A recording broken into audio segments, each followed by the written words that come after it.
Not recording yet. Are we on YouTube? We are live on YouTube. Fuck yeah! So we are live That's the only one that matters on right there. Instagram and YouTube. Nice. We're not recording the official audio that comes out on all the other places. But for those tuning in, this is Zak Scardino, Hetti Murphy. We're gonna do an introduction for the other thing too and everything.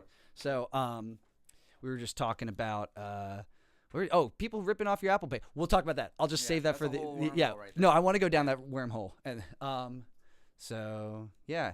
Everyone tuning in, yep, please enjoy. Thanks and everything. How we looking, James? I'm ready. Okay, Let's cool. get into Let's it. hit it. Heck yeah. All I'm right, excited to be here. cool. And we're good. All right, we're good. All right, everyone. Thanks for tuning in today. We are here with Zak Scardino, otherwise known as Hetti Murphy. That's me. What's going on? Dude, thanks so much for doing this. Dude, it's no problem. Like, I'm very appreciative of this because, like, I love, like, talking and stuff like this, so this is perfect. We can just get into it, dude. We can just get into Yeah. it.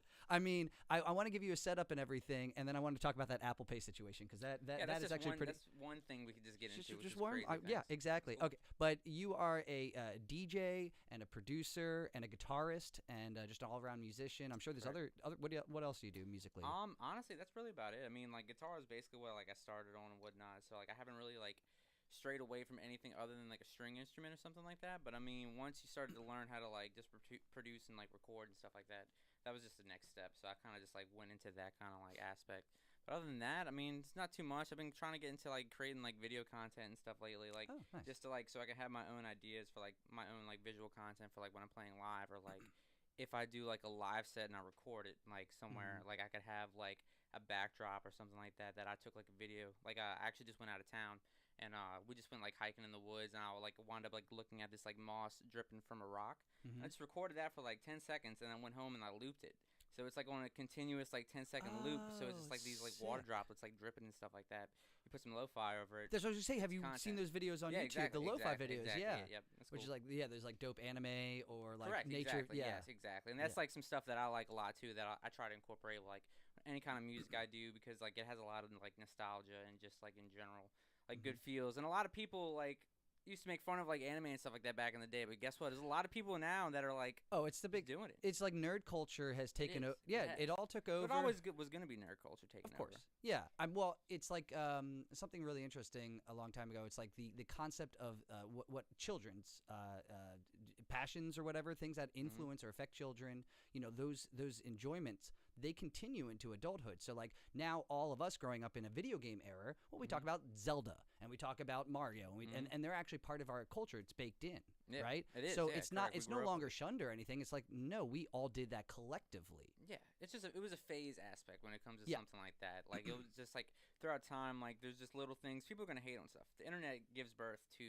people having an opinion for, like, every single thing like That's that. true, but it's also, but that's also true. I think of cultures prior to that, right? No, it is. Y- It y- is. It is. just- It's a lot more easier nowadays. Oh, for, well, like, it's- something to just go about like that real Yeah. quick, like ketchup and fire or something. Well, you know like what that. else is apparently easier is people ripping off your Apple Pay. Isn't that right, James? Yes. Oh my God. But before we started recording, James was saying, well, no, we said something else about somebody taking money off your Apple Pay, and then apparently that happened to poor young James Keene over here, my guest host and Yeah, it was collaborator. not ideal. I believe it was during one of the festivals that I was working. Somebody scanned my Apple Pay for a couple $100 somehow, Technology. and I had to fraud it. I had to to put Good, it on you gotta- fraud.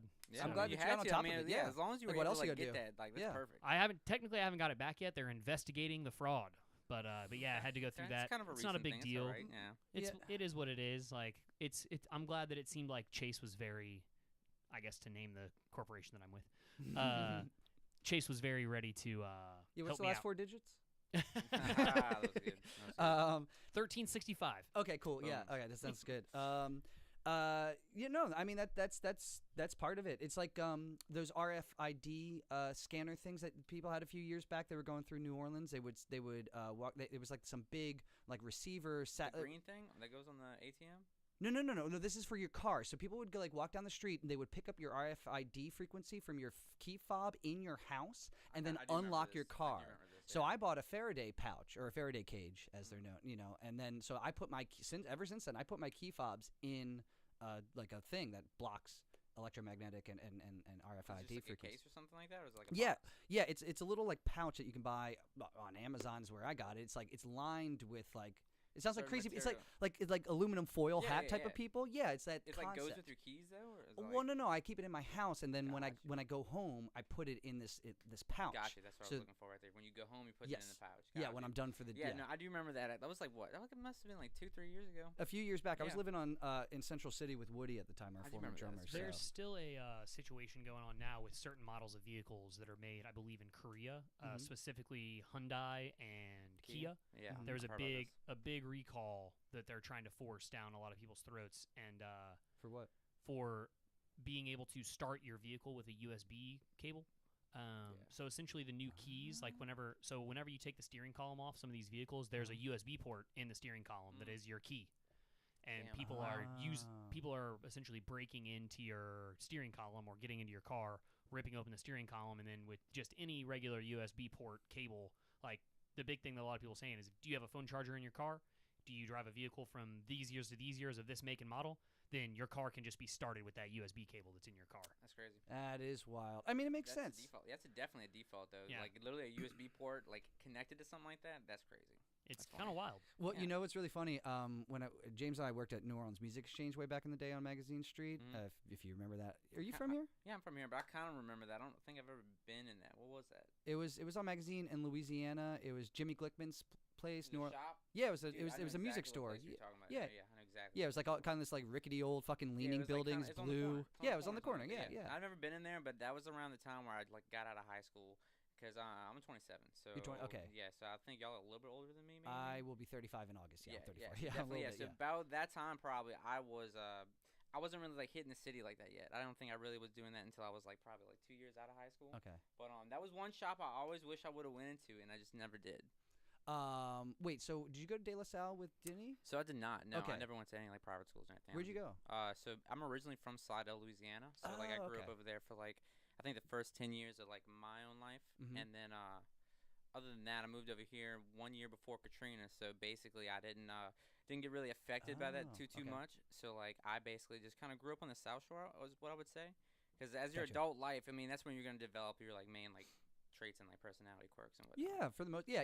Or you refine what you know, Yeah, you and refine and your incorporate own the things from. personality, correct. Yeah, you Yes, incorporate the new exactly. stuff and kind of pick and choose what works and what doesn't, what Yeah. what defines you. Yep. Of course. So, Denny. Oh, I do want to tell that story though, but I'll get back. So because for people listening, James and I performed with Denny Skip and Zach. That's where it all kind of connects. Is that we did that Fête Devoid festival Yep. in October. That was. And that shout out to October? Denny for doing the podcast. Well, As well, exactly. if you'd And like Yeah. to hear some more about that, there's a Denny Skip episode. yeah, they're actually two-parter because we were splitting it back. Two-parter. Well, we used to split it back in the day. Now I just do it as one. It doesn't matter. But We talked for like 3 hours or something like Well, that. Yeah, so, but It had still. to be 3 hours, if not just 1 hour each or something like that. yeah, oh, it was pretty long. Yeah. Yeah.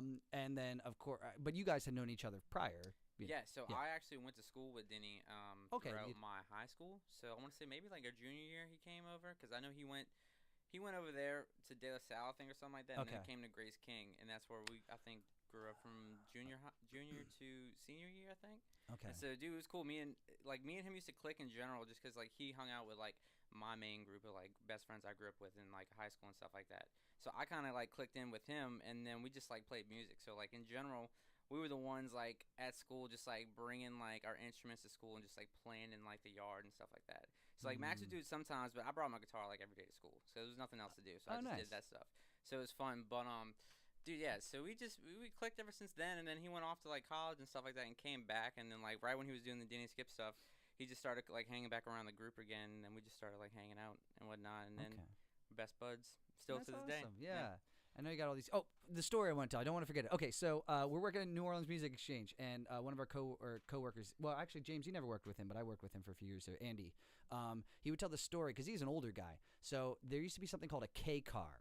Do you guys know what I'm talking about? The K car. It was like a Russian-made or something car. It was like some janky ass thing.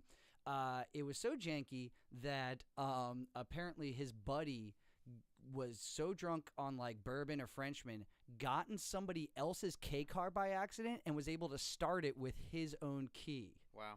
That's how janky. So it just made me think of like the key fobs and all that. Yeah. But That was definitely a precursor, I think, to the new age 100%. of no key, Yeah. like the keyless entry and like the USB stick style, or like because even for a while there was keys that you still put into the steering column that were like plastic housed, Like circles, like or like a cylinder or something circles like or Yeah, that. cylinders that yeah, were put yeah. in, and it's just a connection that was made between that reticle, or not reticle, but that receiver. that or little something? receiving little- piece, yeah. and like the metal connection is The what actually was the conductor, key. Yeah. Dude, it's just just the idea of like getting in somebody else's car that's just like yours and being able to start it with your key. Dude, I have a story from my sister and her brother.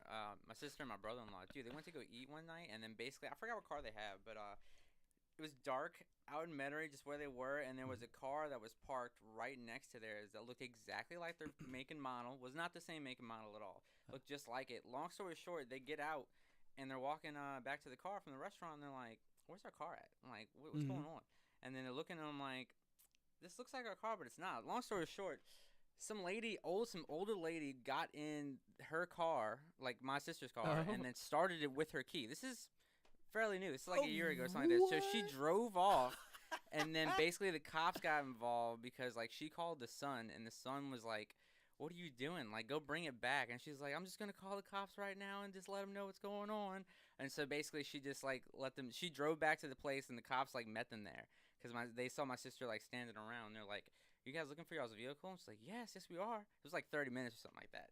So later on, that lady just drives up like 10 minutes after they're talking to the cop, and she just gives them back her keys. She's like, "I'm so sorry. I did not mean to do that." But look at that. That's It can fucked up. happen at That any just time. happened? It just Situation, or- happened. This was probably about a year ago. It was a very similar car. I don't What think it was. I think it was the same make. It wasn't the same This type is like of a car, newer though. car though. I would say about a 2013. That's Was there still like a- that's That's like not- 20. Let's say 2009 to 2013. This isn't. We're not talking about a 1987 fucking Russian-made No, you're car, right, like I a know, no. goddamn K car from Dude, you could do from the anything. Soviet Union. Dude, let's think about this real quick. With the USB thing, like, could you not plug in a controller to that? Yeah, Like, for sure. And like basically, you could just drive off with the controller plugged into. You mean like the a car. PS4 Yeah, controller? just imagine that. Cause think about it, you plug that yeah, USB yeah, into USB like this or like a Bluetooth. console. Yeah. Oh my That'd god. be wild, dude. Technology is crazy, dude. Dude, technology is. It's getting very weird out so- there, for sure. Okay, so speaking of technology, I want to bring it back to. So you're playing music with Denny. Mhm. He comes back into the fold. Were you getting as buck with him back in the day? Because some of the stories he told about were pretty wild about his Oh, time. dude. Yeah. Oh, damn. Oh, wait. He told you about stuff like that? Oh yeah, for sure. Oh, interesting. Yeah, Yeah. I mean, yeah, we can get into that. I mean, so like, I'm not gonna say I'm not as wild because I'm Mhm. definitely pretty wild. I'm more tame now, but in general, I feel like Max is like wilding out a lot. I wasn't doing that shit, Mm-hmm. but I mean, you fast forward like 2, 3, 4 years, I'm doing just as crazy amount of like shit, like out of high school, like 21 to like 24, like doing the same amount of shit. Cool. And he's just like chilling, not smoking weed, not fucking drinking or anything like That's that. what he said. So that was how we got into it. Was that I Dude, was he talking to him. flipped, He lives bro. like a very clean life now, Dude. like extremely clean, like dietary restrictions and like only certain Drink some things. shit ton of water. Straight up, bro. Like straight yeah, up. he jug life, bro. He Dude, and I jug bonded. life all day. No Jug matter life. what. You go to his house, it's literally just like 30 I know. gallons We've of- been there. Yeah, so many jugs of Um, water. Dude, it's funny. Yeah, no, dude, he was that was a quick flip in his brain. It was awesome. I respect that, and that's one thing I love about him a lot is that he's just a very driven. He knows how to get stuff like done pretty Mhm. quickly, and I just I feed off of energy like that. And, like that's why I try to surround myself with just like all my like friends like I grew up with and stuff like that. Because a lot of my friends were all like close with still and whatnot. So like it's just like what you surround yourself with, and dude, I just respect that. Like literally like. Wilding out, just imagine it. Just wilding out for a little bit, and then literally like cutting your hair, and like just literally bringing a book to school every single day, and just chilling, just like at lunch, just like reading his book. He did that for like 2-3 years, and he went to college in that time frame, Mm-hmm. and then he came back and he started like kind of wilding out a little bit more, but not really. But dude, wild. That's I'll say that. I respect the shit out of his drive. I remember when Dude, he that's first what I'm told saying, me. dude. I remember when he first told me that he was really strict and regimented about his diet and like very strict, like very very on top of like how much water he consumes and like very much like Well, that's just some normal like health stuff. I feel like that because I've been trying to get into that too. Because like it's good for you, man. It is. No, It's you have good to for your know. brain and your body. Yeah, That's I drink a lot. That's mostly what I drink is water and some like coffee, Mhm. water, and maybe like some. I mean, I do drink alcohol, but like. Right. Yeah, see, I drink a lot of alcohol. I smoke See, a I lot of can't do weed it. too. See, So. I can smoke a bunch of weed, dude. Oh, yeah? A bunch of weed, but like, dude, like for alcohol and stuff like that, I can't do it. Like, I can drink. Don't get me wrong, I get drunk. We but, drank at Fed Void. We did drink. Were you That was a drinking wild rum or time. something? Dude, I don't know. Dude, this shit was gross as fuck.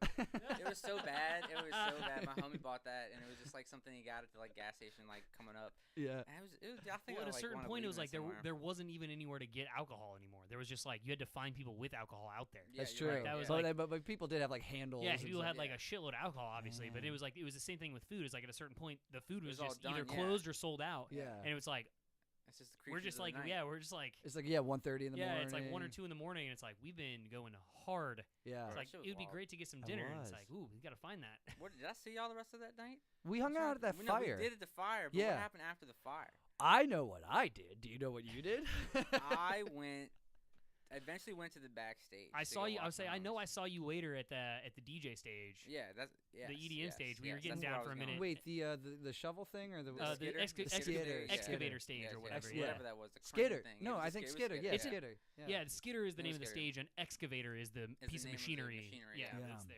That shit was wild. That was cool, dude. That was a cool festival. Shout out to Fete Void. They Dude, are straight doing it up. again. I think this Yeah. year in September for the first time. It's in a different month, I think, because of the way the weekends fell. or I'm something. hoping What with it is. I'm hoping Crooked Vines are there. Yeah, I'm trying there's to get us a, in. uh, I'm hoping. I'm hoping too. I'm I was hoping talking to Denny. a couple people. They just Yeah. announced.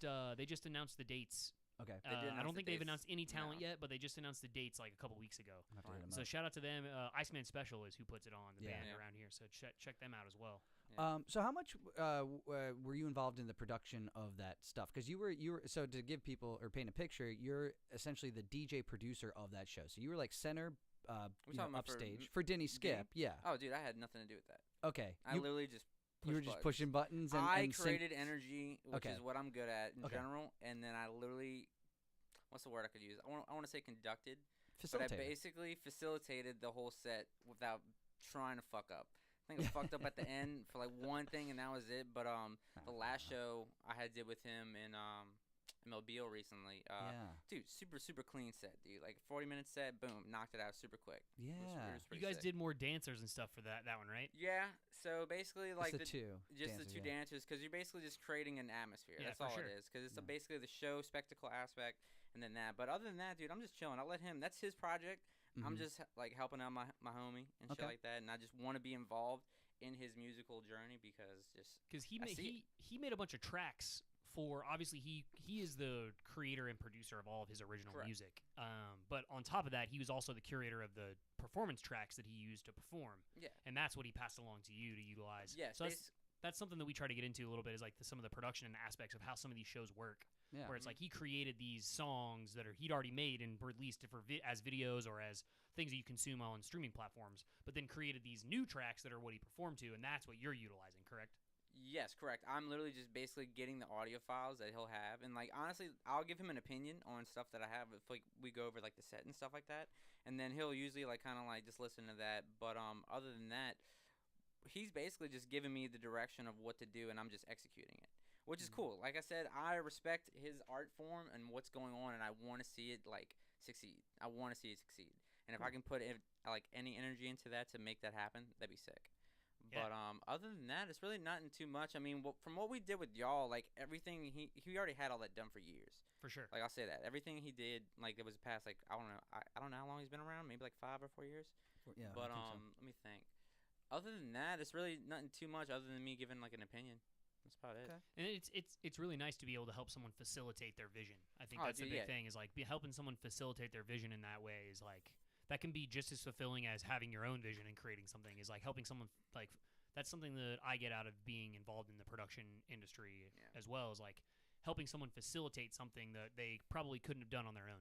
Dude, It's like I you love that. you fact got to have about that the stuff. production industry. Yeah, you got to have that thing, because you also do production work as well. Correct.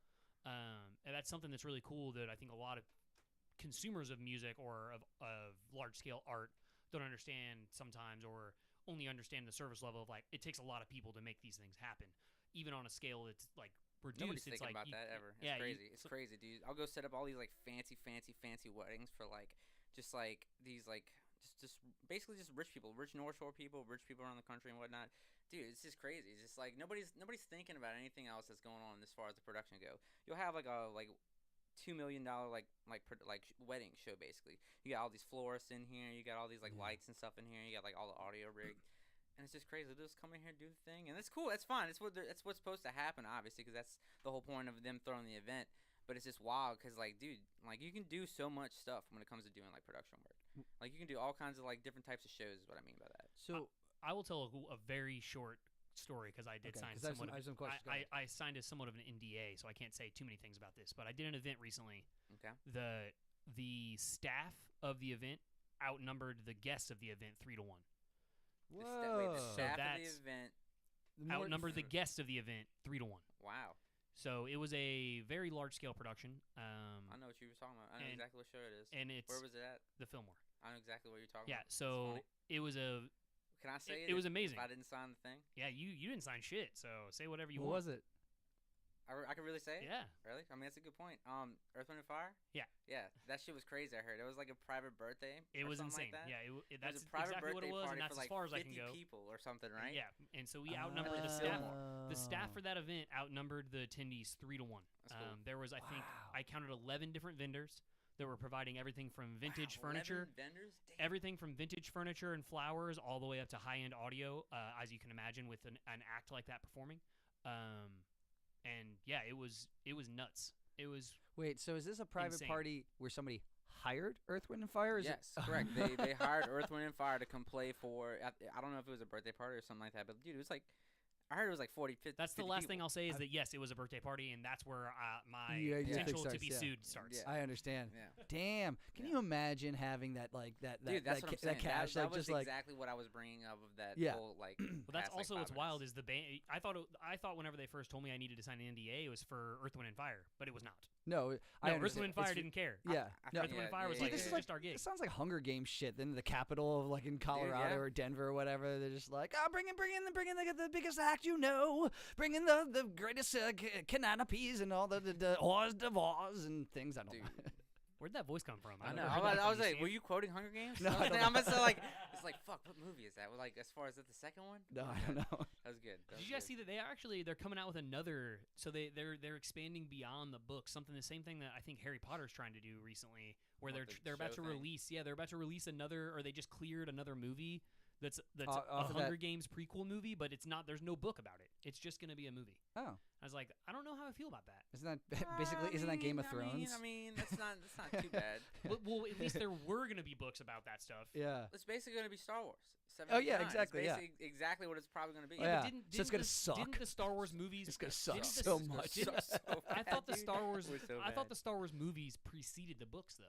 Did they The not? books precede all of it because the books are written first and there's lore behind it and stuff like that. But Were as the far as books- 7, Wait. 8, and 9 is a different script Were than the what George books written Lucas before wrote. the No, movies? Come on, we no, can- this is the whole thing. Nope, you can Google it. So George Lucas wrote out scripts and story Boom. ideas, Boom. but the actual novelizations that he worked on came out after After the movies. The movies. Yeah.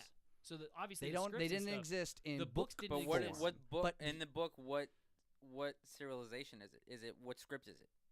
Well, it's the books that came the out. books are the novelizations of episodes 4, 5, and 6. Wait, I'm not talking about 1 through 6. I'm talking about 7, 8, 9. Oh, Because with Oh, 7, 8, I oh and no, don't 9, know. I'm- 7, 8, and 9 are completely. They're removed entirely from Right. anything George, because he was going to go into. Correct. Do you guys know about the wills? I do know about the wills. Yeah, Oh, and yes. then it was like that was wills what it was and supposed to be. metachlorine. That's what it was yeah. supposed to be because It- you had the Mortis people and stuff like that. That should have been. Yeah, and it was supposed to shown connect to like that. Earth eventually. That's like this.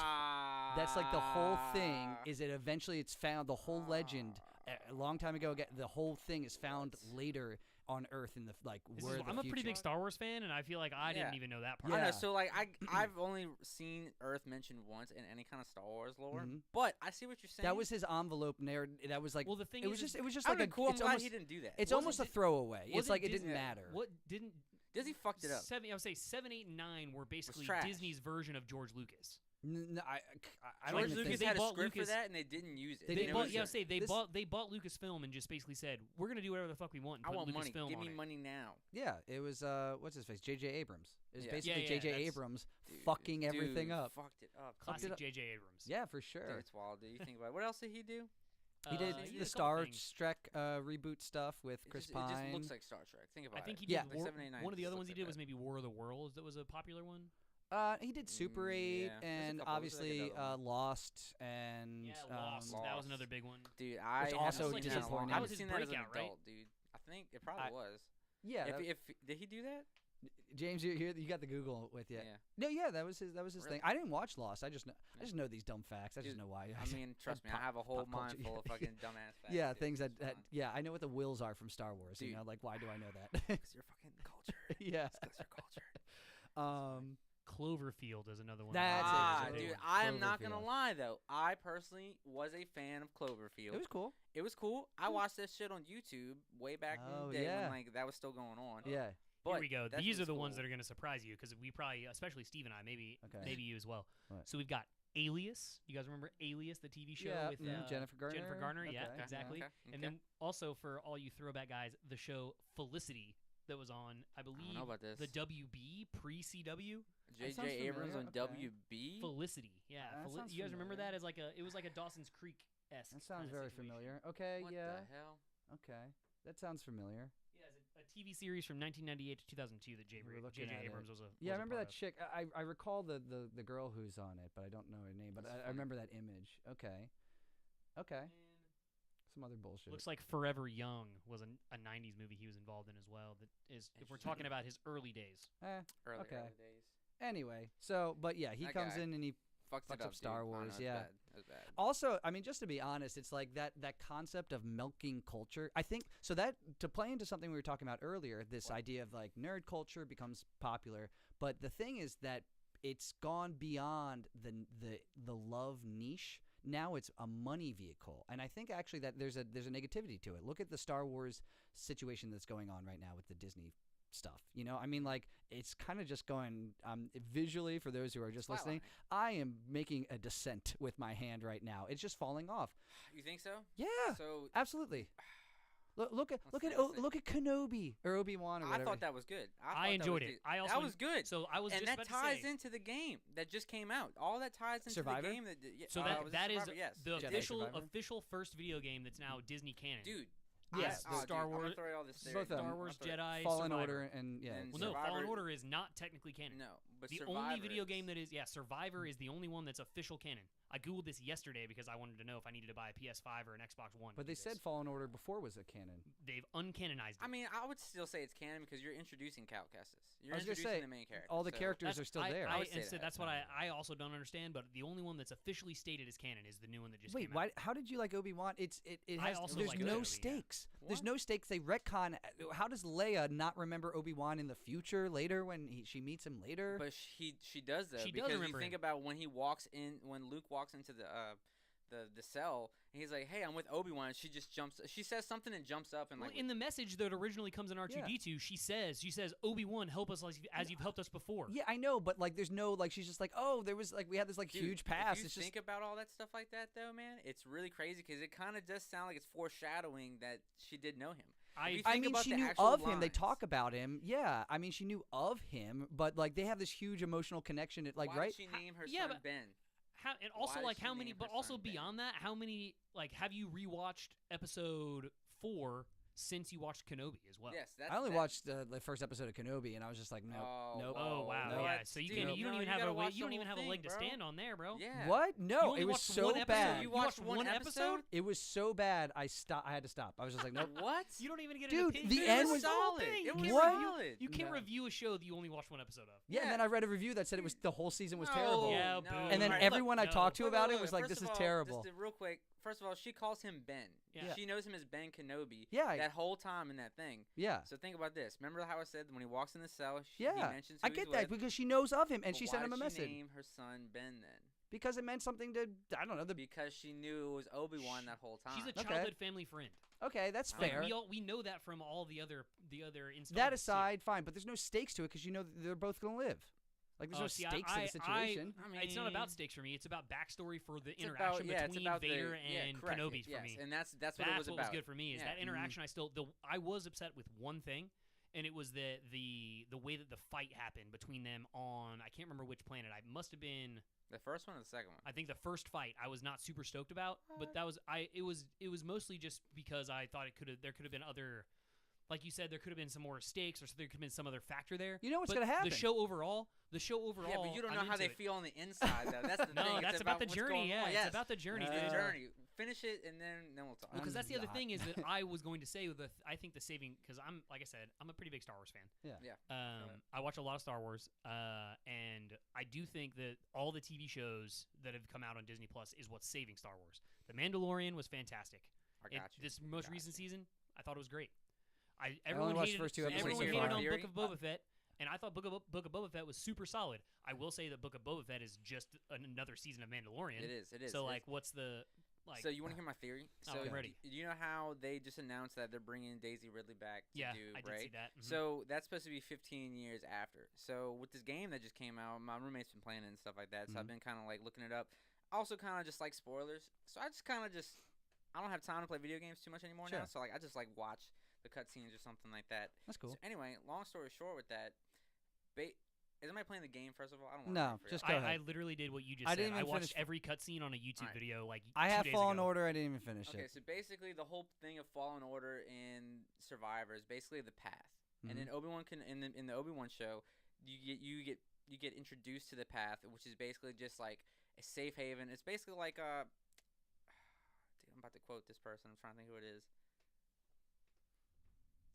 Who had the underground tunnels? Star Wars? No, in like America.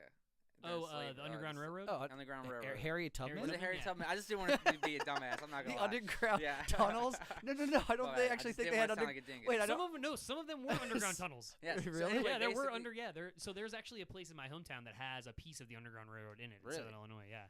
There it's were a little really system- underground tunnels? Yeah. Well, most of the places that they were hiding were in people's basements. Well, yeah, of Yeah. course, but did they have like they weren't tunnels It was connecting digging. like? yeah, obviously, but It's not yes, like tunnels. there were underground aspects. I'm air quoting. There Of were course underground there aspects. Yeah. Yeah. I mean, that, of course they had. It's like the Jews and like The they're like in the in like Inglorious Bastards. They're under the floorboards. Yeah, like exactly. of course. There's underground aspects. But they're That's not. all There that weren't matters, Steve. tunnels Don't connected. overthink it. That's that's your Anyway, problem. That's why you didn't like Kenobi. Exactly. You're Exactly. overthinking You it. did overthink it. What about the scene in the first episode where Leia's running away from those guys? It's like it's just like there's like God. sliding and falling and First of slipping all, on banana it's peels. Disney, so it's cringy. It's Yeah, always gonna be that's cringy. what I mean. There's I always couldn't- going to be some Fuck it. pieces of it in Alright, Disney. fine. Yeah, I So look, agree.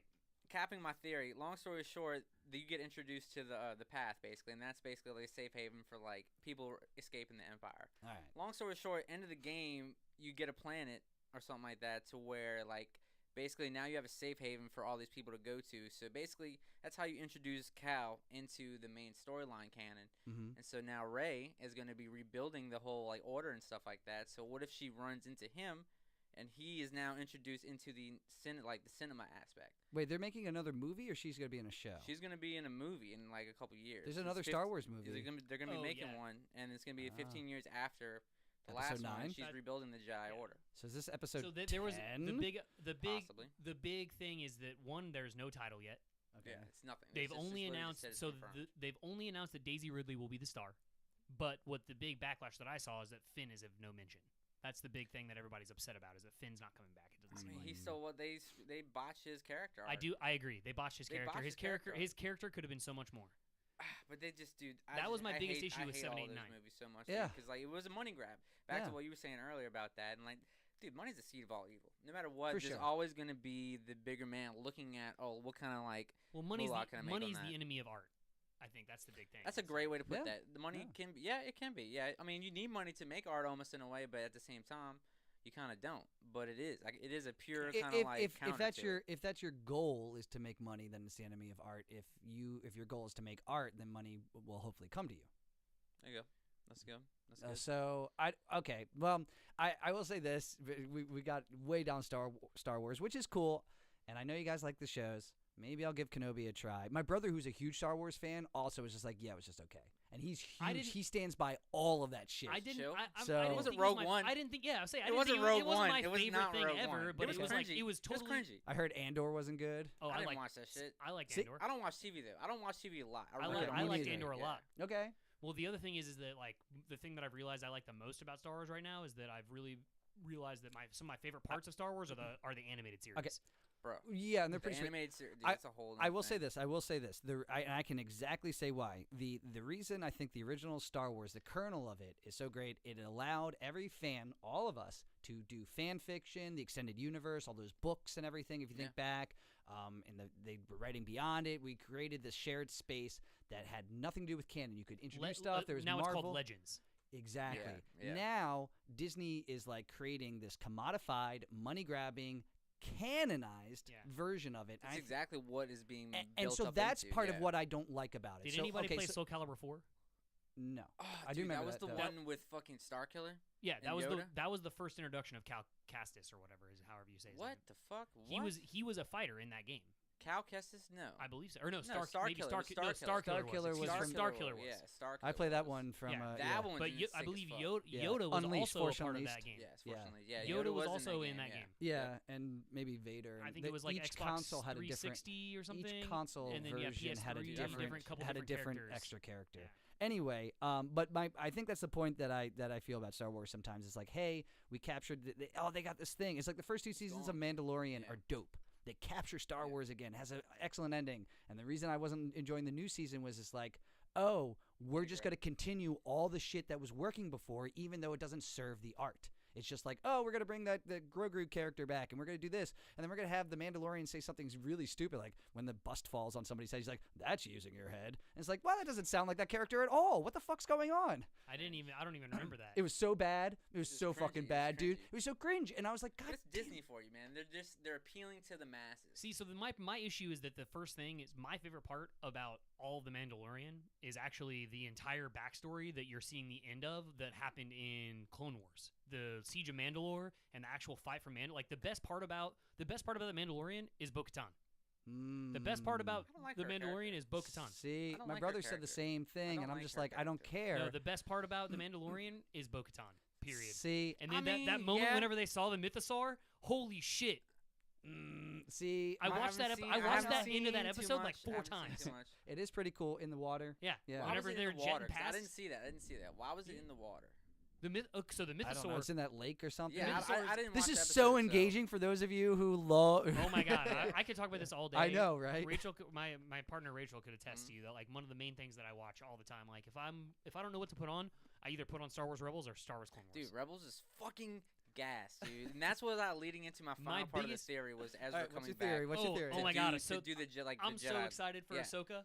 Like Exactly, that's gonna be crazy. No, that was it. That was it basically. So basically, think about it. The way they're going now with the game, and then Yeah. with her coming back with that movie, Mhm. she rebuilds the Jedi Order with the Ahsoka thing that comes out. You see what happens to Ezra. What if they bring these other two That's- characters into the Jedi Order? And That's what I I'm- think It's getting lit. That's that's what what I'm I think thinking. is gonna happen. No, and the- I think the- that's what's gonna happen. the If they do moment- that, that's the perfect way to like capitalize on what you were saying Mhm. because it is a franchise that is like hit its peak. Yeah. And it's almost getting watered down now. But if they build something new, like from what off of those like that, characters and yes, off of those dude. builds, that in that Fucking moment in Star insane. Wars Rebels, whenever Ahsoka and Vader are fighting Insane, on dude. Insane. Malachor, Malachor. the Sith Insane, planet, dude. Mhm. in the Sith temple, and they're fucking going. They're Ahsoka. like just fucking. It's like one of the best lightsaber battles Dude, ever. it is one of and then yeah. and she cuts his like mask off, and you see half of Anakin's face in the yellow eye, his and voice she says something. changes. I can't remember what he said, or she's like, I'm not gonna leave you again, or anything. And she's like, that's not what a Jedi would do. And she's like, I'm no Jedi. Ooh. It's like, oh shit, because she was expelled from the Order. I don't Yeah. know if you've seen the Nope. spoiler but- alert. Yeah. Okay. Okay. All right. Well, yeah, that was good. Cool. That's the All other right, thing let's- that a lot of people love about that episode when Ahsoka first was revealed in Mandalorian is that the name of that episode is the Jedi, but mhm. she's not actually a Jedi. Jedi, yeah. Right, but she basically is gonna be. She is the new. She's the new new- Order. She's the new. She's the what. She is the the Jedi should have Gandalf. been. She is the Yoda of the New Order. Exactly. Basically. That's she what is it's the gonna be. exactly. Man, She's the new Yoda. I'm, That's so- fucking I'm gas, sorry that dude. I fucking opened this door. Yeah, dude, I it's fucking, insane, There's dude. a can of worms I animated popped shit- off. I fucked real hard with I know. Star Wars. I know. Me too. Me Yeah. too. Just in general, it's just all around like what they did the past couple years with the animated shit was cool. Yeah, dude. It's like the way, Well, storyline anime is stuff, fucking yeah, great. the anime way they're stuff's always connecting cool. that and the way that Yeah. it works out, because I had only seen some of Clone Wars, Dude, I watched. and then I've as definitely soon seen as it I like saw 3 times. Ahsoka's face in live action, Mhm. I went through all of it. Like, Yeah, pretty good. it was amazing. And it's Yeah, like I've the way heard- I've heard. it connects with all of it, and then like because really Clone Wars is the best Star Wars thing. I think, I've heard. that I've definitely there heard is. that. I will say this to maybe we can move on from Star Wars after this. But I do appreciate that if you enjoy it, there's like a wealth. Just a wealth of material that you can fall in love with. Well, that's and the you can reason that dig I'm also into. still into Marvel. It's like I'm really It's a excited wealth. that they just released Yeah, it's a great album. But that's great album. But the last thing I will say is, if you are interested, maybe this is something we'll post on Patreon. Yeah, I have an episode guide that I developed for the Clone Wars that is like Really? every put that shit episode on our worth watching. Patreon. That's You don't put shit hilarious. on our Patreon. Put that shit on our Patreon. So I have an I'm always episode, posting rehearsal shit. There's an episode guide that I have developed off of a couple different websites put and that a on couple our different Patreon. Reddits, and I can maybe share that on our Patreon. It's an episode guide pretty for tight. the Please do Clone it. Wars, and then I also actually have an episode guide for Star Wars Rebels as well. I want to For see this. canon stuff, basically. Yeah, it's basically That's for anything cool. that That's will. cool. It's anything that'll apply and how it applies I'm and where the characters I'm holding you accountable to that. You hear that, folks, on Instagram and YouTube and fucking Spotify and Apple Podcasts? James Keane is going to put that shit on the Crooked Vines' Patreon. Yeah, or just find me on Instagram. no, and, like, put that ask shit me. on our Patreon. I want On to see it too. Patreon. I'll Apple Note that shit to you. There you Patreon? go. No. We need people to sign up for a Patreon. The Crooked Vines' Patreon. James is going to put that shit up there if you're interested. Content, Yeah. That's all it is. Yeah, no, and it's actually a worthwhile guide to if you're interested in getting into some of the Star Wars lore, but you don't have the ability to commit to saying watch 7 seasons of animated series. It's a real good This way to is get what- into that. Okay, guide, I yeah. want to see this goddamn guide, so now I can join the conversation. Give me a guide to Kenobi too. What you go. one episode do I have to watch? To One specific scene. You need this one yeah, scene. that's it. Okay, let's. All right, so. Let's move back to Hetti Murphy again to give more context to goddamn Zach over here. Sorry, Star Yeah. Wars is so Welcome to my distracting. brain, dude. Yeah, I Welcome know, to my right? brain. Yeah, because I wanted to talk more about your production stuff because I know it's something about organic matter. Like your third, is that a project? Yeah, I saw so some. What else basically- you got going on lately? You were Yeah. talking about South Sounds. Is that what you guys did in Mobile? Yeah, that's what Yeah. we did in Mobile. We Okay. did that. That was something I did with Denny. Yeah. As we were talking about, I'm Denny Skip's DJ and Mhm. whatnot. But and you're also then- you're totally on Yes, set, of correct. course, Yeah, I'm my own like artist and DJ myself Mhm. and whatnot. But You produce as well, correct? yeah, I do. Yeah. But I mean, I'm still sitting on a lot of stuff. I have stuff done, but like goes to say with basically the perks of being a musician, you're always critiquing your own shit. You know what I'm saying? So like, I'm really like, I've also learned this from Max is like not putting something out if it's not like 100% top tier, like just like pulling through, like just like good basically. So Yeah. like that's why I'm kind of sitting on some stuff. But I think for summertime, I'm gonna be dropping some stuff recently. Good. I have like 2 songs out. Basically it's like 2 global bass and like global bass kind of like space like dubstep kind of like What? Yeah, couple can you? tracks. Because I saw you. Yeah, global bass and house and stuff. Can you? Yeah, please describe Yeah. like what is global bass? So- And what is that? How is that different or combined or similar to others? So basically, all EDM is an umbrella term, basically. Mm-hmm. So you just have your subgenres and stuff like that. So like, bass music. Bass music basically is what I'm basically going down as far as path-wise. Mhm. But as far as when you mention the word global bass or like world bass, you're basically using world instruments and other different like cultural like sounds and stuff like that, and like organic like environmental sounds or something like that to Okay. kind of craft basically just like a world instrument, like I'm sorry, not a world instrument, like a world music like song basically. But you're using like low frequency like sound design and just like not dubstep sounds, but like low like wubs and stuff like that to give it this like dark kind of like airy tone. So basically, it's just like world instrument dubstep. If I had to I like that explain you it. use pretty cool. the term world music because a lot of people identify with that still, especially some of the older folks, because there was like a chart for world music Yeah. for the Yeah. longest time. Oh yeah. Mhm. So it was like world music. Someone had the #1 song like in Billboard where they posted all the lists of top Yeah, music. that's still a genre. world That- music. yeah, World correct. music still exists there. It's so. funny you say that because a long time ago, like, I mean, this is probably like right when I started DJing. I wasn't really producing or anything, but like, I just basically like foresaw myself kind of like making like, I didn't want to do this. I didn't want to make world music. Let's put it that way. I said that to myself. I'm like, oh, I don't want to have to do that. I just want to play like metal. I just want to play like rock. Blah blah blah Mhm. blah. But dude, it's funny how I just gravitated towards it. Basically, this is also tying in the organic matter thing. Organic matter is basically a collective of me and my other 2 friends. Mhm. We basically throw shows under. It's our group project when we make music together, and it's also just like almost basically a collective for us. So like Cool. we've been trying to get that going and stuff like that. But that's where a lot of like the world's like stuff comes from. One of my homies is basically my mentor when it comes to like all this like music, sound design, stuff like that. And then he's got like a heavy influence on me, just kind of portraying that too, because he makes that as well. But Who's this person? it's my friend Kalen. He goes by Sapita. Okay. Sapita is the name. It's very, very chill stuff. Honestly, it's it'll fuck you up on a spiritual level. Let's put it that way. How, love that. whoa, Exactly. Isn't that crazy? How so? That was a comment on How so? That was a comment on SoundCloud for like one of like the songs and shit like that. Basically, it's let's describe it as this too. Some wook shit.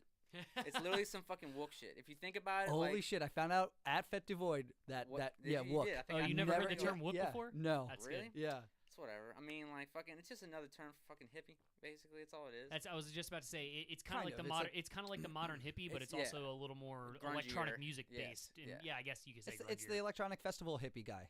Basically, yeah, with the dreads, walking around, Yeah, smoking some wook, weed, yeah. fucking doing some other crazy shit. Yeah. Basically.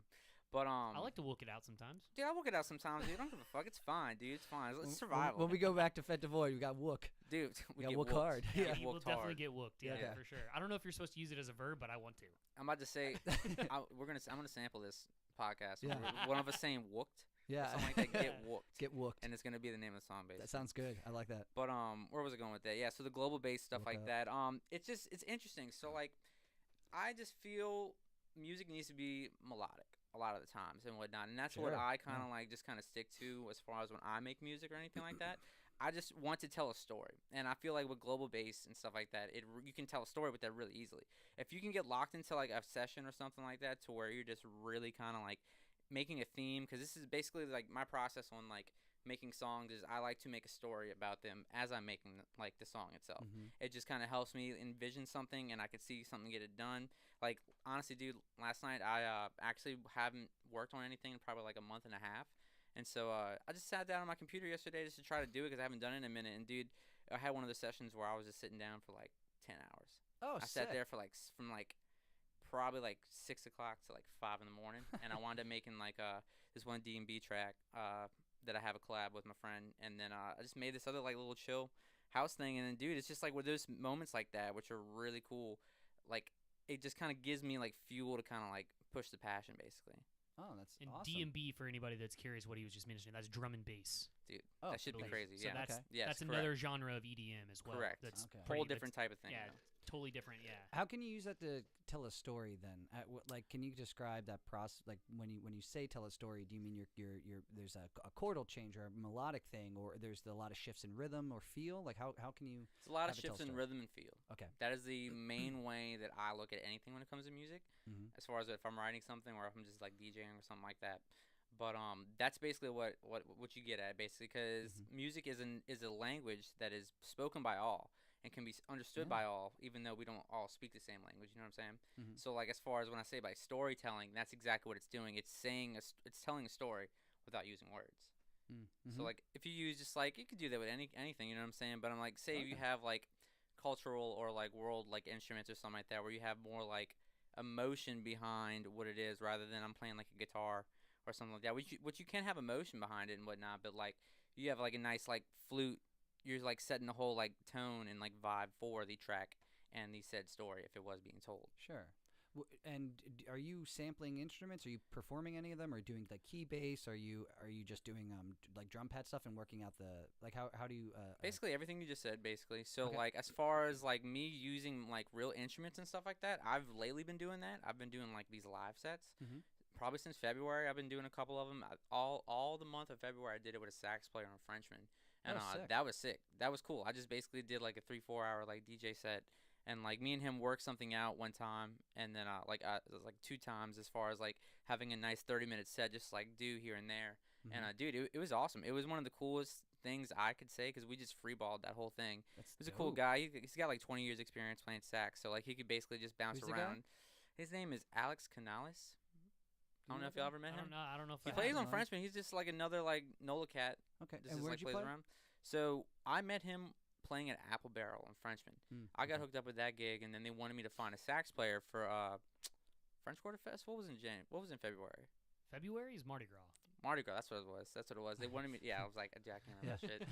So they wanted me to get a sax player for that, so they wound up hooking me up with him, and I just linked up with him, got some lunch with him, talked, went over some stuff at the studio, and then I did that another time, and then dude, we just busted out every time. Every single one of those wound up being a wild freaking time, and it was crazy because when you have live instrumentation like Mhm. that, it adds a whole different aspect as far as like whether it be DJing or you playing another instrument or something like that. It hits a lot more different, and it's cool seeing the reactions from that because it's a lot. It's real organic, basically. Yeah. And that also ties back into the organic matter thing, being the whole collective. Like everything that me and my homies have done, have just been from us just doing it and manifesting it on our own. Because that's the only way to make it happen. It's the only way Yeah. to make it It happen, doesn't dude. And just it's happen. crazy Yeah. how much stuff life can throw at you as far as like good things or bad. But like, dude, it's crazy. It just constantly goes up. We've been doing it probably for like 5 years now, I think.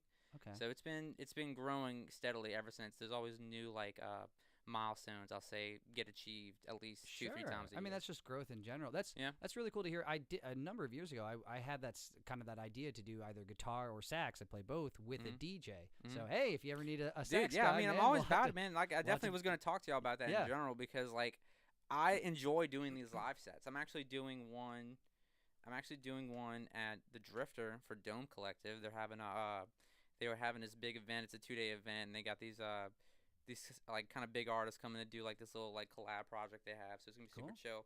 So I got another one of those going on the 27th, and then that's gonna be with the sax player.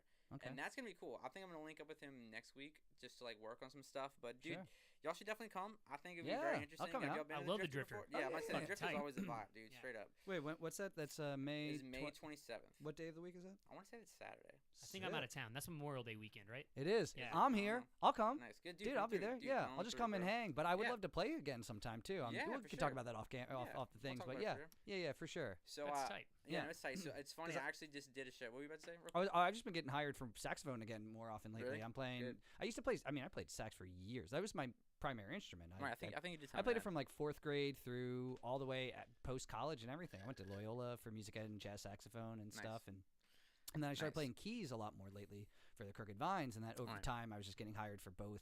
I mean, I get hired for a bunch of stuff, but I've been getting calls. Flirtations. I'm playing a couple gigs with them. I've been doing these corporate gigs that our old drummer's girlfriend has been coordinating me with. Just so I'm playing like saxophone with.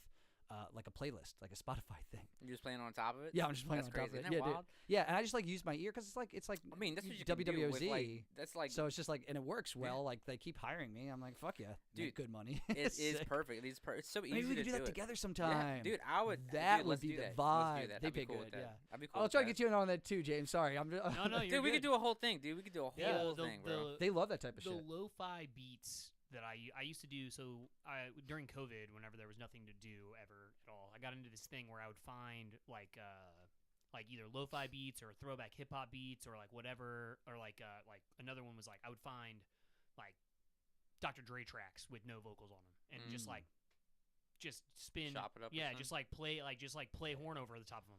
Oh yeah, It's like that's what all we you can do, doing, man. yeah. Dude, I wish I was more excelled in my like guitar form and whatnot, which I'm pretty good. I play by feel, so that's the thing. I never really. I've talked to you about this. I don't really play by like notes and stuff like that. I play more or less by feel, so I've been kind of like limited when it comes to that. But dude, I feel like if I would have like locked it down like a couple years ago and like kept going like that. That's my whole goal, is to be versatile enough to where I can be playing sets.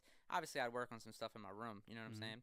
But dude, just being able to bust out guitars for like a curated like set or something like that. Be So great. basically, a short thing, yeah. It is. So basically, I'm gonna be doing that on the 27th. I'm gonna be trying to do that too. I've started to work on a couple different things. So I have like 10 minutes down of like a set. I think my set's actually only like an hour or 45 minutes maybe. Okay. But that is the goal basically, is to do like guitar for about like 20 minutes. Just doing a couple little jammy things, get my tone right, and then have the sax player come up for like the last like 30, and we just build it up like that. But I just everything's on top of your other stuff. Correct. Too. Yeah. So basically, I'm gonna see how we're gonna do it this one, but like I basically be controlling the sax through my mixer. That way I can give him like delay and reverb for certain things and whatnot. Oh, nice. So I'm glad you said that. As a part of what I like to bring to the question asking is like, what does your setup look like? What kind of gear do you use? What kind of like what DAW do you use, or what software do you use? What's like the workflow look like on the production side for you as a creator? So for me, it's fighting my laziness. Straight up, dude. Fighting my laziness is the biggest thing as far as when it comes to my the workflow. War of Art. The War of Art. The War of Art. If you've ever read that book, I've not read that. It's cool, but Is it good? Stephen Pressfield, yeah. What It's about combating the resistance. Yeah. Really? Interesting. Yeah, That's and cool. laziness and everything. Interesting. I'm gonna Great remind me about book. that later. I Yeah. should read that. Yeah.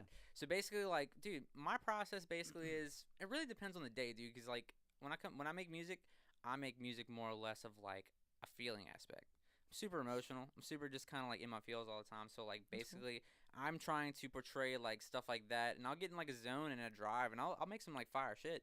But the thing is like it really depends on what's going on in life and the time and the moment and stuff like that.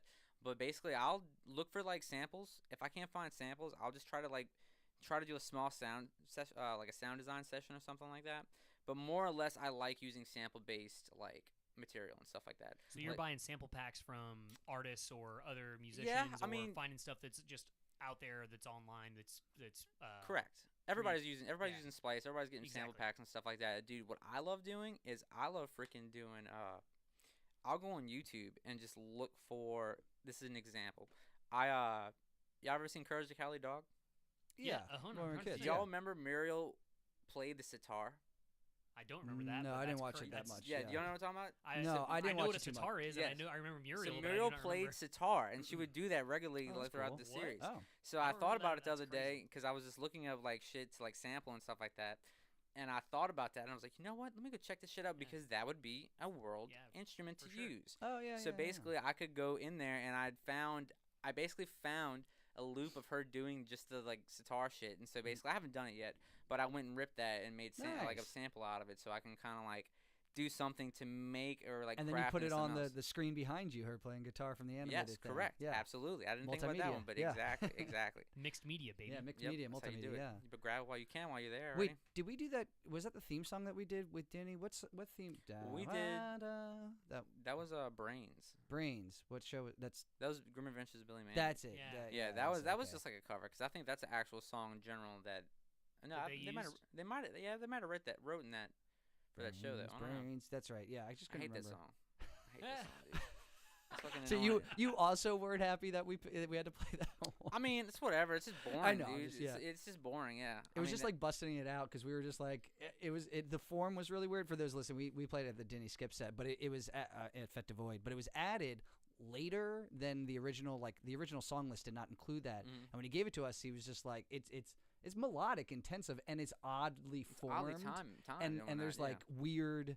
Like there's also like weird variations of the melody throughout, and then sometimes we weren't sure if we were doing the melody or the verse or the chorus. I thought it came across though. It came across Because it very was what well. he was because it was like where he was trying to do it and how it worked with it the set. came across Yeah. great, It was but like it part of the. It was part of the. It was just weird. No, no, It was weird. part no. of the. It wasn't.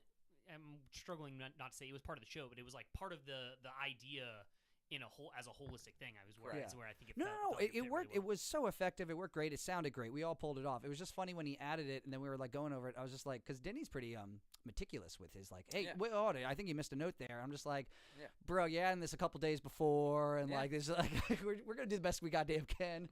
Mhm. Yeah, no, that was a tricky one, dude. The timing for that song was insane. Yeah. Honestly, I think I It's- still had to go in the beat grid like on my computer to go fix it to where like it could flow worked, yeah. perfectly fine like Yeah. in time and stuff like that This on is my funny. decks. Yeah, it was a good one. So I guess to follow up then, what hardware do you use that helps with that workflow whenever you sit down like at the computer or at an instrument? Like what are you utilizing or what are you utilizing on a live show to perform it? Dude, like for a the live actual show, instruments. I will straight up always analog that shit, and I'll like bring my own guitar and bring my amp and mic my amp up. Word. I would definitely do that, no matter what. Like, Yeah. I think that is the best tone that you're gonna get. I mean, it's really just about like mixing the audio like channel and stuff like Mhm. that at that point.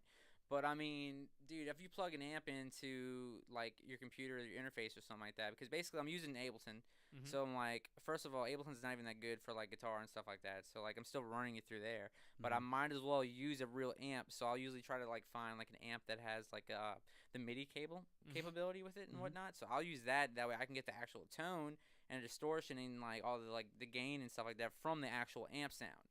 So I'm yeah. just feeding that into my interface, and I'll just usually record that, or I'll get like a pedal, like my pedal board or something like that, or just like my little like my easy one that I have, not like my big like kind of individual ones, but and just use that and just kind of like customize stuff on there, and then other than that, So I mean, do you use a MIDI controller as well to interface with Ableton? yeah, I'm just using a little Akai, just like a little Akai, like I use- think like 16. And using like keys? Pioneer board, like No, this DJ is like an like- Akai, like no, little I mean keyboard. for your like DJ like For your live Oh, setup so my- then, yeah. Oh yes, yeah, I'm using CDJs for that. okay, see That's the best option I've seen so far. I mean, I would like to get to the point to where I'm using Ableton and like using like an APC 40 or something like Mhm. that. Word. But it's more of like That's more of like down the line. An If like APC 40 is like a trigger pad tablet for those Correct, that may not know. It's like a push button surface that With, like, some triggers faders tracks on and it, yeah. audio, and it also has faders, to mix those things in and out.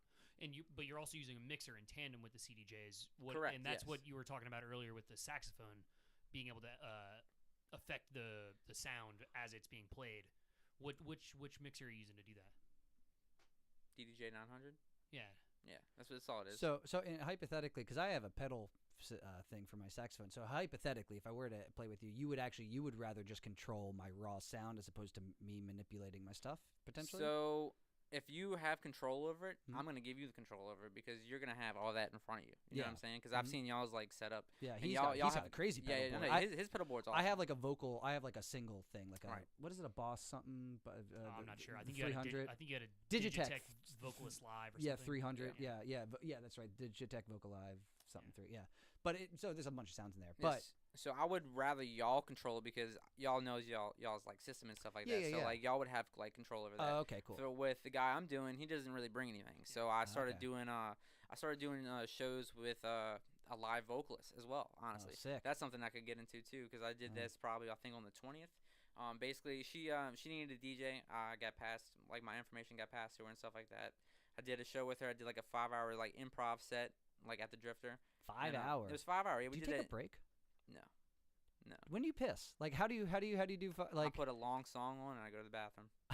It No, gets to that okay. point. That is the that's the DJ lingo, though, right? It's like, oh, I got to put on that 7-minute song. Dude, I have a Everybody knows what fucking- that means. I have Yeah. an 8-minute song or like a I was 10-minute gonna say. song of fucking Incubus's Anti-Gravity Summer Romance, and it's just like a 115 like house, like 115 BPM like house like nice? funky like kind of like groove kind of thing. Okay. So I'll put that on. I'll just go to the bathroom. That happens. That will literally Oh, happen all the time. Okay, good. I was about to say, like, when you said I don't take a break, I mean, like, I understand you don't take like a break. I'm using quotes, but like, you gotta Right. get Yeah, off. I gotta go, dude. I mean, dude, Yeah, like that's what I I'm meant, like, gonna how- do it. I don't like having that feeling, so I will always make time to like do Yeah. that. I'll make sure I have a mix Smart, yeah. or I have like a long song to do that. I feel like that's part of the lingo, even What? once like I said, that I got to put on that 7-minute song. Like every DJ knows what that means. It's like I'm about to put on the 7-minute song. Everybody's You're got about to go a hit the different head, song, bro. Yeah, everybody's got a different Yeah. song. Everybody's got their different bathroom song, but it's like Basically, a yep. DJ thing. Or get a drink or whatever the fuck. So, Yeah, so exactly. that's a pretty standard DJ setup, right? Just the CDJs is a standard DJ Yeah. setup. Oh, That yeah, is the for sure. industry standard on what's going on. Like the 2000s is what you would normally see around now, but 3000s is what is out now. So that's the Mhm. more modern stuff. So like that's basically what's replacing all that. But yeah, this is a basic DJ setup. From what I understand, a big thing that's happening right now with a lot of those pieces of gear and equipment is that the PC boards inside them are one of the things that's making it difficult to get some of the newer stuff. As we were Oh, I having see some of what those you're saying, yeah. industrial issues Yeah, yeah, with mhm. with computer chips that were coming in for cars and stuff. Yeah. Same Mm, situation with some of this DJ gear, where some of it, Most like technology, especially yeah. the newest stuff, they're having some trouble People- manufacturing. People it. unlocking other people's DJ boards with Yeah, the fucking exactly, with P5, their- just with their fucking P5 swipe shit. it. Yeah. Dude, it'd be crazy. You put on a 7-minute song, go to the bathroom, somebody Somebody goes interrupts it and just fucking takes your shit, takes Yeah. the whole thing, Yeah. just walks away with it. rips off your library, bro. Yeah. That's the, No, I was gonna say they just switched the songs. You have to get back up there. That's fucked up. Yeah. They switch to another. Yeah, like, yeah, you're switch just to like- another flash drive. yeah, or something exactly, Like yeah. that. I you're feel like just like, "Fuck." touching somebody's DJ rig is like somebody touching my horn. Like I don't. For I don't- sure, yeah, it's not absolutely. really It good. is. I It's mean, your yeah, stuff. it's expensive. It's your dude. thing, yeah. It's your like personal shit. Yeah, no, absolutely. So for some of these sets, like, do you curate ahead of time? You have a pretty solid set list ahead, or like you said, you're riffing, you're jamming, or some things like just a flow. You're really kind of in the moment and picking things out in the moment. I will always be a fan of improv. Always. I've Okay. been doing it for like 10 years, like DJing. Mhm. So like it's not hard. I can read an environment and a vibe like pretty easily. But when it comes to something like that, I mean, like, dude, you can't just get up there and wing that shit and make it look like the fucking bee's knees. You know what I'm saying? Oh yeah. So like you definitely, I'd rather when stuff like that's involved, I'd like to go over it at least 2 times just to get like 20, 30 minutes down. You know what I'm saying? Because if we could just Yeah. do that, it's showmanship. You know what I'm saying? So basically, you're showcasing just a Sure. little bit of skill rather than jumping all over the place trying to figure out if you can get in synergy with the other person or not. I think there's a misconception sometimes about that it's like easy to DJ. And I mean, think it's super that's- easy it to is, DJ. like, Don't get but me it- wrong. It's easy as fuck. But at the same time, there is still an element of like practicing is Yeah. still You something can't you need sound- to do if yeah. you're not gonna sound like shit. I don't know how to use a Pioneer DJ, CDJ, or any of those things. So like, if I were to get up there, it would go poorly. You know how to use like, But Logic? I do know how to press play on my playlist. That's all you need to do. So That's all you need to do. All you gotta do is load it so- to one thing and boom. I think do know how to do I that. think some people are putting less into it than others, but from what I feel like I've No, seen I and know. what a lot of people are doing, it's like there really is quite a bit that goes in. Even if someone's only playing like I'm quoting covers, like there's still quite a bit of work that can go into curating a quality playlist. We talked about this with Landoni. We've had a few DJs on that, Landoni and Cool Hand Luke. So we've had a few people on that. That's cool. Yeah, I mean, so like talking about it, there's definitely a passion and a craft to it. Do you use the Camelot or do you know that your keys? So basically, I basically know my keys now. Okay. I originally learned the Camelot system, and I kind of go off that now, but like more or less, it's just like I don't know what it is. It's just hard for my brain to just like. Can you like explain to people what the Camelot is? So the Camelot isn't it the circle of fifths, basically? Kind of. So basically, the Camelot system is like a system of like basically measuring like what keys work with each other, and like also like what can kind of correspond or counter that key. As far as if you want to go into a sad direction, if you want to go into a happy direction, if you want to play in the same key of the song that you're already playing to where it sounds like it's super fluid or changing up. Basically, it's just like a circular system to where you can like cross-examine stuff. It's so it's based on the circle of fifths, yes. Correct, but it's using like color coded, and it's in a way that like relative major, minor, and like things that would be adjacent to each other, or like you said, flow. Right. So it's specific for DJs. I had no idea about it until a few years ago. That's fascinating. I've heard of what that is, but I never had it described. It's to a me. thing. No, it's definitely it's super easy. Once my friend pointed that out to me when I first started learning DJing a long time ago, I never personally used the circle itself. I started to understand. I think I would look at it a couple times, and I would start to remember like where they were and adjacent to what key I was in, because it was like the one that's always across from it will always work, and the ones on the left and right side of the circle itself are always going to work. Yeah, from what I remember. But I got to the point now to where I can just like. I just like have a gut feeling of what keys go with what keys. It's kind of weird. I've started to like notice that a lot lately. Yeah. And I've just been trying to like your intuition. Exactly. It's an intuition thing, and just from like doing it like over like a period of time basically. But that's super easy, DJ. I look at it as an instrument. I mean, you definitely should look. I mean, you're at facilitating it music through something that's an Correct. Instrument. Exactly. And you're crafting literally what people are like experience as far as like audible wise. Yeah. Which is pretty cool. Man. And so where did the DJ name Hetti Murphy come from? Dude, funny story with that. So obviously, do y'all know what the word Hetti means at all? Like weeds? Like Hetties? You know? Similar. Basically, Hetti is basically another word for like some wook shit or something like that. If you think about it, like dead ass serious. Fuck. Now I hate to even like I hate to even say that, but fucking like it appeals to a brand. You know what I'm saying? Yeah. And then in this day and age, it's really about what you can capitalize on as far as on your brand. Dude. Funny story is I was working in a warehouse at Solomon Group for a little bit, and I was working over there in the live events warehouse, and dude, it was just me and like one of the older truck driver ladies, just like we were just bullshitting each other and just like shitting on each other, and dude, she was just like ribbing me, and she said something about me having a big forehead and called me Hetti Murphy. So right when she said that, I was just like, yo, whoa, wait a minute, dude, this is perfect. Yo, thank you. You just gave me a really good idea, and so I sat on it for a minute. And then I just decided to change it because I was going by Kaz originally, like K-A-Z, which is just my name backwards. Which is also the easiest thing to do is always pick a DJ name with your name. That's what I find a lot of people do, and it works. I mean, that's pretty cool. Yeah, but there's also like 30 million like Kaz's like on the internet. So like you want to stand out, Hetti Murphy. Exactly. And Murphy. Exactly. That was the whole point. Exactly. Yep. And so basically, I thought about it, and then I just decided to use that name, and then it just kind of like. I changed it to where it had the I's at the end because I didn't want it to look like Hetti, like the other way with the Y's, or Murphy with the Y. Yeah. But it's funny. It would always get spelled wrong. It would still always get spelled wrong, which is hilarious. Yeah. But I personally like that name. I think it brings a smile to people's face every time I say it, and it's one of the coolest like things. So that will always happen whenever I say that. And, I'm like, you know what? That's a good ass name, straight up. And it has a place of the specialty. It comes from. It does. Yeah. But also with the name. Basically, the whole main definition behind what Hetti means is if you look it up on it's an Urban Dictionary fucking like thing, but it literally is the description is to describe somebody that is woke or enlightened, and it is a word used in festival subculture and jam band culture. Okay. So basically, I just use that to capitalize on that because it just has like a whole like spiritual kind of meaning in a way, and then also it just kind of just represents like what I'm trying to do when it comes to like putting music out there. I'm trying to literally connect everybody on a spiritual and like mental level through music, which is an unspoken language that we can all like understand and like get on the same page. Well, I say that to people. So I teach kids and adults. I've been teaching private lessons for a long time.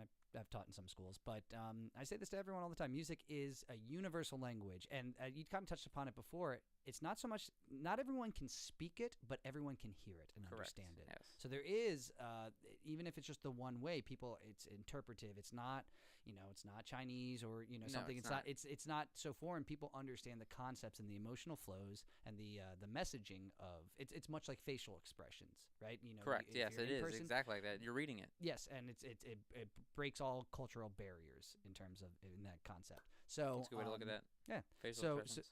So this idea that we can, the better that you learn how to communicate and facilitate, the better speaker you can become at music.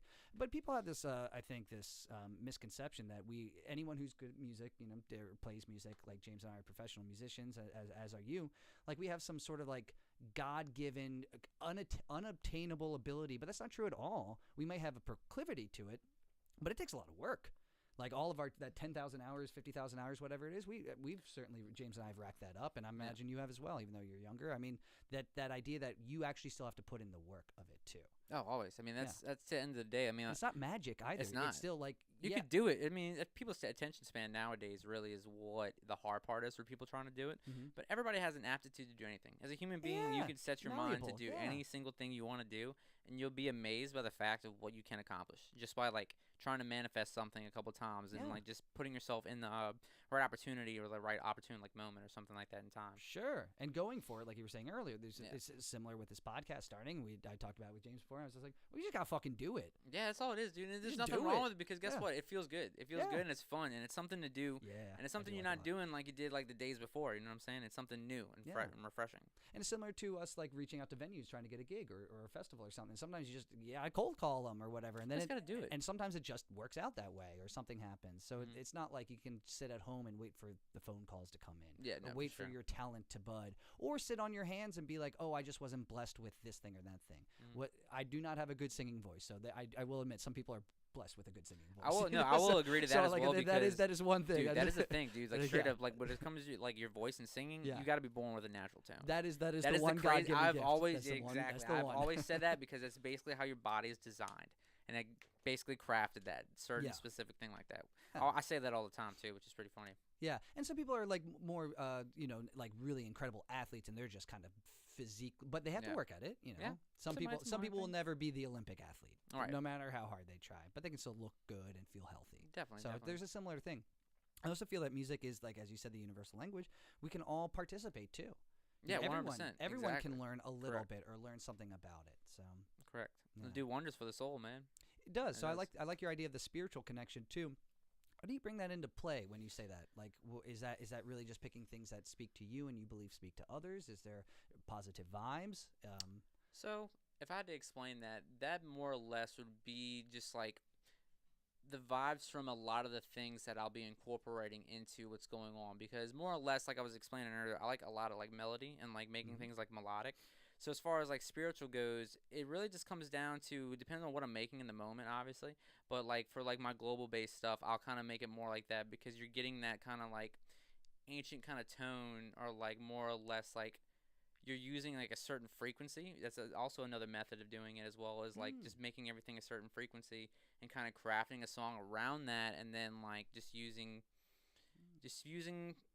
different cultures as inspiration as far as like with deep meditation and stuff like that. Wow. So that's where I kind of get that from, and I adapted that from my own friend that like kind of mentored me and whatnot. And it's just crazy, and it also just kind of flows into like it being an emotional kind of like directive like thing that you can feel. You know what I'm saying? And that's what I kind of mean by spirituality, and like more or less like the vibe and energy that it brings. Do you meditate? I do. I haven't done it in a while, but I did do that like for a long time, probably when I was like 21 and like 24. And I saw what it does, like as far as like dramatically what it does to your brain and stuff like that. It can like get you back into a good state of like a routine. That's what I used to do to like get back into a routine. I used to always just like wake up, I'd like meditate for like 10-15 minutes. I'd go for like a run for like an hour, and then like I would come back and like basically like I would just kind of start my day off like that. But it's a great start. Dude, it's perfect. I mean, your body is literally, you get one shell your entire life. Always one shell. So it's literally the best option for you to take the best care of it, because you can make that last for way longer than you thought. You know what I'm saying? Sure. And it also, I mean, affects your mood and Oh, it does, and that's the craziest part about it too. outlook Exactly. and everything. It's all a brain game, and it's about being one. Brain game, It is, yeah. But it's about being one with your mind and your body. In my personal opinion, your body tells you everything. Like I'm pretty in tune with it, just as far as I'm very aware of just like my surroundings and stuff like that in general. But there's just instances to where like I feel like stuff like that for like if I'm sick or something like that, and I can like predict it before it happens. It's like, why would I not want to kind of like feel kind of like that, honestly? And that's just being really in tune with your mind and body, in my opinion. So like it's pretty hard to like get to that point, but the meditation definitely helped. I'll say that. But as far as like, it was more of like a desire to like have self-discipline to kind of have that. But as far as tying back to spirituality with the music and stuff like that, it more or less basically is based off of just like the emotional vibe of what's going on. I totally understand that. Something you said reminded me of a quote that I've been seeing pop up everywhere, and I kind of wanted to share because it's been an interesting thing seeing about it in being misquoted to Albert Einstein. The quote is, "Everything is energy, and that's all there is to it. Match the frequency of the reality that you want, and you cannot help but get that reality. It can be no other way. This is not philosophy. This is physics." Dude, so And you said that's Einstein? It's wrongly. kind of up for debate. Okay. It seems like that's Okay. the thing I've noticed too. That's pretty I cool, though. always see it quoted to Albert Einstein, But but it seems that I've also now seen like a couple articles, and then when I just Googled it, the first thing that came up was who is it? famous quotes, the maybe misquoted or whatever. Okay. But interesting. still, that I mean, But that's regardless of who it is, it's a good. Yeah. I mean, You mentioned both energy and Frequency. frequency. Yeah. in frequency. that. So, dude, I mean, honestly, I mean, this is now the wormhole is now opened up on Go this ahead. conversation. oh yeah, go So, go dude, down. if you think about it, man, like the world is energy. Everything is like, I'm not saying everything is alive. Obviously, this microphone is all- not alive and stuff like that. But everything has a well, there's vibrate. We talk about like consciousness, organic Correct. matter. There's different. Like, Correct. everything has vibration. Correct. Everything is frequency. that There's- is exactly what I'm getting into, Yeah. basically, because Yeah. everything is that. And you got like a couple of people throughout history that have like tried to tap into like stuff like that. Like this also goes back to, it's a lot of like conspiracy theory shit. But dude, a lot of this shit like makes sense. And Yeah, it's about absolutely. it's being lost in time through like just like throughout like history and stuff like that.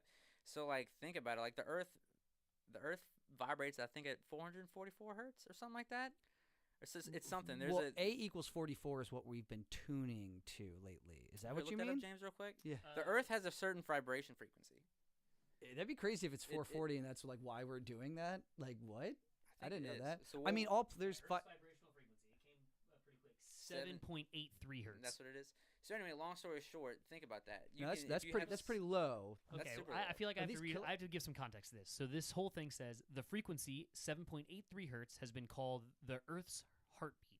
Progressively weaker harmonics have been measured at around 14.3, 20.8, 27.3, and 33.8 hertz. That's very interesting. I've never heard that. Sorry, Yeah, so- continue. And so wait, but for comparison, what we're talking about when we talk about hertz, so like the lowest key on the piano is a low A0, and that's like 50 or something, right? I believe that is it's pretty darn. It's like so we're talking that these are like subtones that we can't. Yeah, you can't hear. We can't the quite.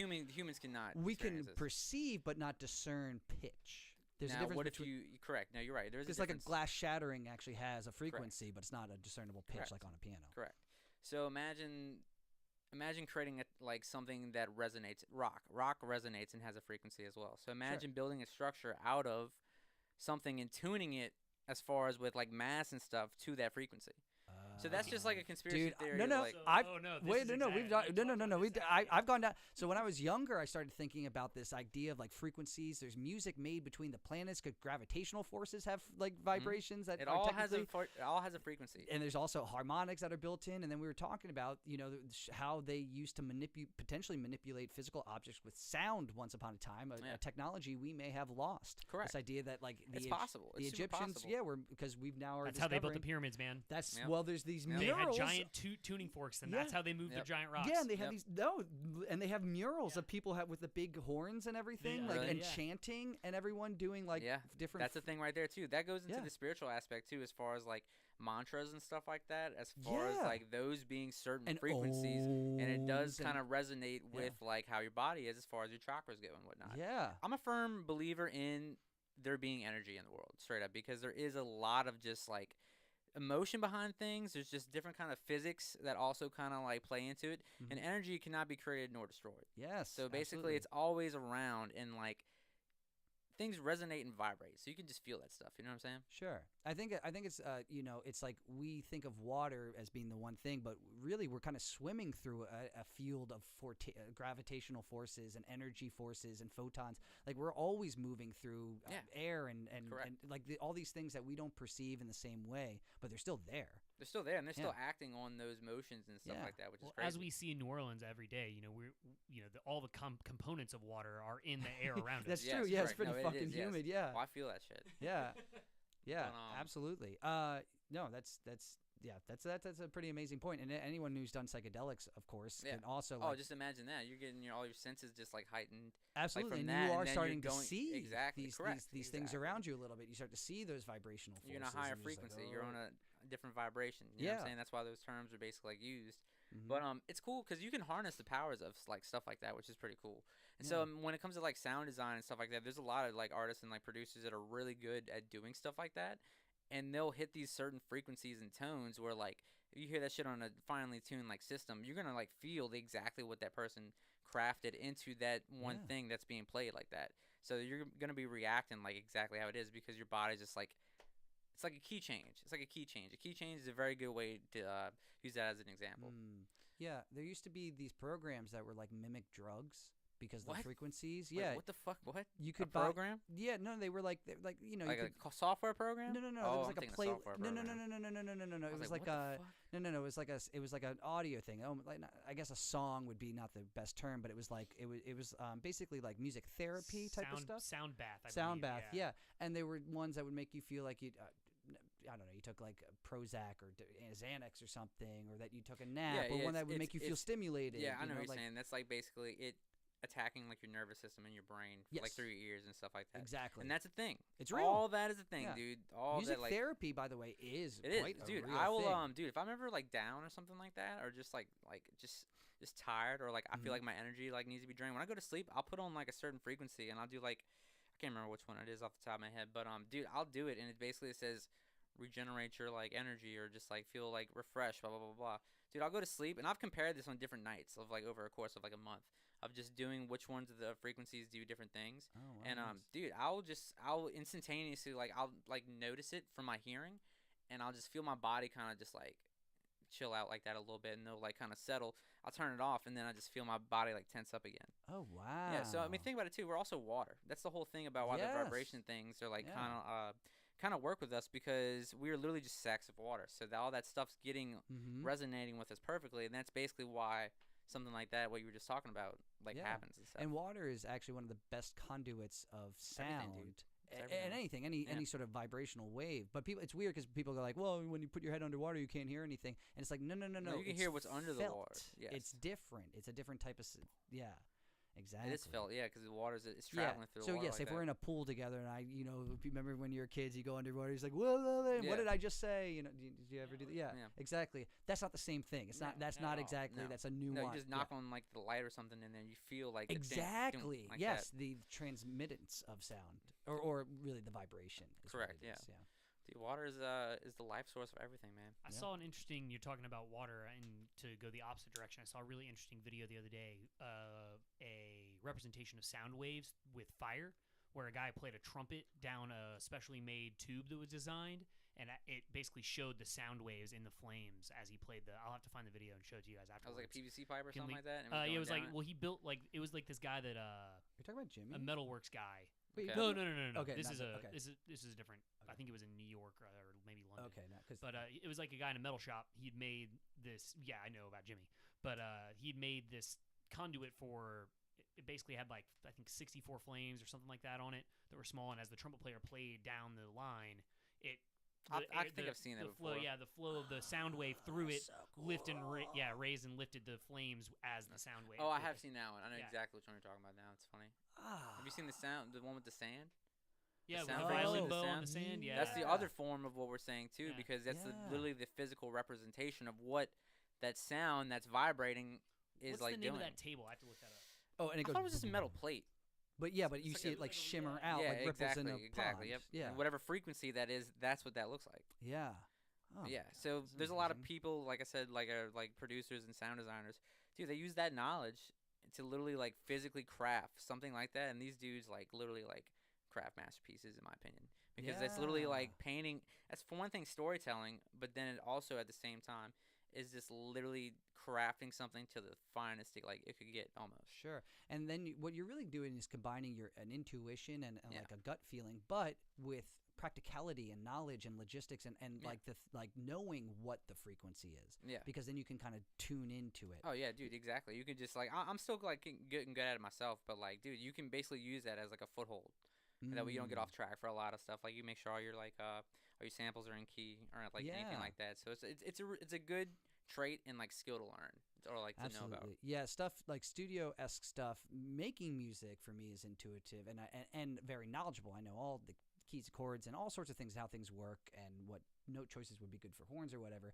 But there is something like when I'm like fucking with like compression and shit. Like, this is a little different. But like, different, and I'm just like, oh, what are these ratio numbers? Like, I'm so like, does it sound? Dude, I suck at numbers, dude. And so like that stuff for me is a very like long like curveball. I have to use my like. I really at the end of the day. Your ears, dude. Always use your ears. Yeah. Always use your ears.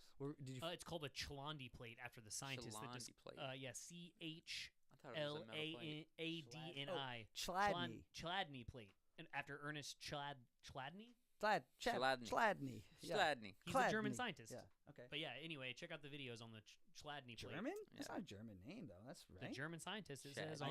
This is the Smithsonian website too. So I sounds would like imagine it's accurate. Chladni. Sounds like Ukrainian or something. That sounds like Russian almost. Yeah. Yeah, I was gonna Slavic, say. I don't know. Fucking Anyway, it's really cool to watch one in action. So if you haven't seen the video, check it out. That is pretty sick. And we were talking about our friend Jimmy Williams who built. Do you know what I'm talking about? The Fire Brass Band. Is that what it's called? What's it called? I believe it's Fire Brass Band. Yeah, Dane, a drummer for the Crooked Vines. He's been in that. Yeah, he made these like brass instruments with like propane air flow, whatever. Yeah, and so as they play it's a brass band made literally everything's out of like brass hooked up to propane, and as they play it shoots out fire. So they have like hats and like shit. It's really, like set up for like a computer running what the sound is, or people playing. No, these are people. This is a brass like these are New Orleans. You can watch videos of it. Yeah, it's really nuts. I believe it's Fire Brass Band on Instagram. So they're playing these brass instruments that are they're ejecting pumping flame. Yeah, propane into and they it, have they're like blowing into it. No, not it's connected into the bells. Yeah, somehow like it's the not hitting bell. where they're like, and then as they play, it's shooting. I Got think there's a trigger. Got you. The bell is the There's top like part. yeah, The bell is it's the a top part, trigger, right? Yeah. So like somebody's playing a trumpet, and at the end of the trumpet on the so bell, whatever of the comes trumpet, out is like shooting it. I think it has a Whoop, trigger it's just action, but fucking- yeah, it's kind of it's and intense. like there's a hat it's really for cool. it too. I That's saw him fucking demonstrate tight. that. That's it's like tight. there's like a top hat. It's like a big brass metal Bro, top that's hat, and it has like fire shoot at the top. It's fucking. That's crazy. Oh, Yeah, I remember Dane's he did make profile one of picture. those. Yeah, That's sick. I love creative stuff like that. yeah, and That's it's just awesome. like, and what's interesting is like, is that novelty or was it meant to make money? No, I mean it is novel art in a way, form but at that yeah, point, it's though. like it's basically like metal work. It's Art, joy. I don't know. What Yeah, It is yeah. joy. exactly, It yeah. is joy. Fuck It's yeah! just If I like- can blow fire while Yeah. fucking playing a brass Yeah. instrument and just fucking walk around like that, yeah, that's Yeah, pretty and like sick. a drum and stuff. Yeah, it's super cool. And it's like how many cool they did that a few times, and that's all. Mhm. That's all that mattered. Cool. That's it. They're good. I think they're available for hire. They probably are. Nobody knows. Yeah, It's a move. It's definitely a move. It's for got to be something. outdoors. Yeah, say, can you imagine your wedding Outdoor- with like a flamethrower brass Dude, band? that probably somebody has done that somewhere before. Oh my god. So- Speaking of the wedding is our stuff. dog, Oh sorry. yeah, Jamie the dog is now here. Hi Jamie. Nice. So the wedding stuff before, when you talking about, were you DJing for that big production, or No, I'm You working- work yeah, with the company, right? yeah, We exactly. talked about this before. I Correct. think, Yeah. I'm doing basically work with like a big production company that goes around and does like stuff throughout like the state and like around the country and stuff. A lot of debutante balls, a lot of like weddings and like private events and corporate events. Is that and the same one that Keegan works for, the guitarist who was on the Dinny gig? No. Okay, no. 'cause he also was- Keegan was doing catering. Maybe. Oh, I thought they He were was doing- connect. Okay, think he I was see. doing You're catering. just I talking. mean- You're talking about production, and Yeah. not separate from the catering. Yeah, that was separate from the catering stuff, and I think he did production in general. But I do that, and then I work for like a smaller AV company like during the week, where I go set up like TVs and like speaker systems and like projectors and screens at like the hotels and the convention center. Oh, nice. I'll go like drop them off and stuff. It's pretty chill. It's pretty chill. Yeah. I mean, if it's So- not playing music, it's doing something. Well, and paying your bills and doing something that's related to the technology and the field. Correct. And, Exactly. And what's the company, the production one for the See wedding? Here Productions? Which one? See Here Productions? See Here. Oh, is See that the Here, boy. is- See Here. Yeah. Which one did Denny work for? That's Same where one? yeah, Max was okay. the same one, yeah. Okay, Max. So, yeah. And then you said you worked at Solomon Group too. I did. Did you know Spencer Winkles? I do know Spencer You know Winkles. Spencer? I do know Spencer, yeah. Spencer was Hell yeah. in the audio department. Fuck yeah. So he was working in the live event warehouse with me. We talked every once in a while, but Spencer's a cool cat. That's our old homie. So Right. he and I worked at Music Exchange together. This is all at the same time, 2012, 2013 or something. And then the three of us, James, myself, and Spencer, were in our buddy DJ Cool Hand's wedding up in New York. Yeah, a number of years ago. Cool. That was like 17? Spencer was also the, I believe it was 2017, yes. But he was also the guy that recorded my first record and the Crooked Vines first record. He recorded the Crooked Vines' first record. Yeah, he was our Didn't know this. Yeah, what year was this? He was at 2014 and 15. All right, so it was before. He was at Loyola with me while I was there. Okay. We did a lot of production events together. He was more on the recording side of things or the video side of things, and I was usually on the live production side of things. Yeah, Spencer's a great guy, and now he's got a kid and a wife and everything. I haven't seen him in a long time, but I probably haven't seen him since. He travels and does corporate audio for conventions and stuff. I believe is what he does. Yeah, that's the move. That's the move, dude. Super easy.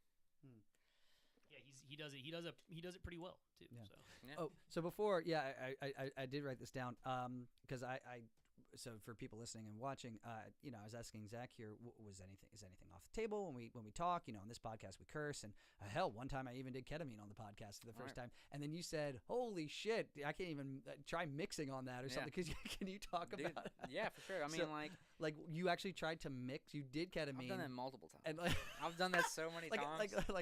Like the Drifter. I'm just, not even that. No, I'm kidding. I'm kidding. Dude, that shit for us, like an actual gig, dude. That'd be fucked. No, I would not. That would be so. Yeah. No. I mean, I've wilded out like before, like I did like DJ sets and whatnot. But I mean, this would be just recreational and stuff like that, just at like a friend's house or something. But dude, I don't know, man. Just like that doesn't tickle my fancy. You know what I'm saying? It really doesn't. It just kind of like gets me really displaced, and I don't mind getting displaced like that. But it like, dude. Just literally, like I said, like I've had reality just like peeled back, like it's just crazy. Like because I did the smallest amount, I did such a little amount, and then we did it a couple times throughout the night. It was like the little teensy bumps of and so I just felt like almost like the alcohol buzz, or which would be the anesthetist part, the as opposed to the psychedelic part. It's kind of a combination. So it's cool that you actually mentioned both of those things like that, because in reality, in my opinion, it's like you get drunk and you're tripping at the same time.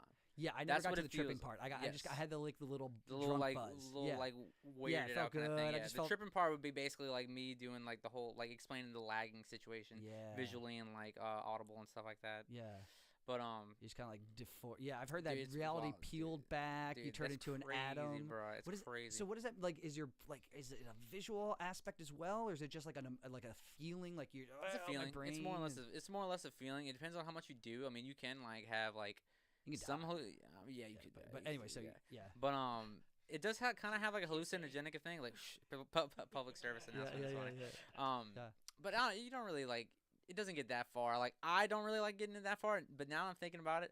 Last time I did that shit. I was at the Orpheum, and I was it was for like one of the Buku after parties and stuff like that. And like I wasn't expecting to do like any, but my homie had some, and we were chilling up top, and dude, we did it, man. I'm very glad I did do it for the person that was playing, because it was somebody that me and my friends have talked about a lot. That was very like kind of just fucking. He needs to go outside. He needs to go outside, make some friends, and do some shit. Cause he's been in that shit. Okay. But super like, dude, the visuals are fucking awesome. Perfectly like synced up and everything. Cool. But I wasn't really expecting that. But I was just like, damn, this is actually the right amount for like this to be like seeing what's up, because like this is captivating me right now, which is crazy. That's great. I usually don't like getting like that when I'm like in public and stuff like that. I mean, it's a lot. Yeah, it's a whole nother thing at that point. But that was a good time. But I don't think I've done that shit since then.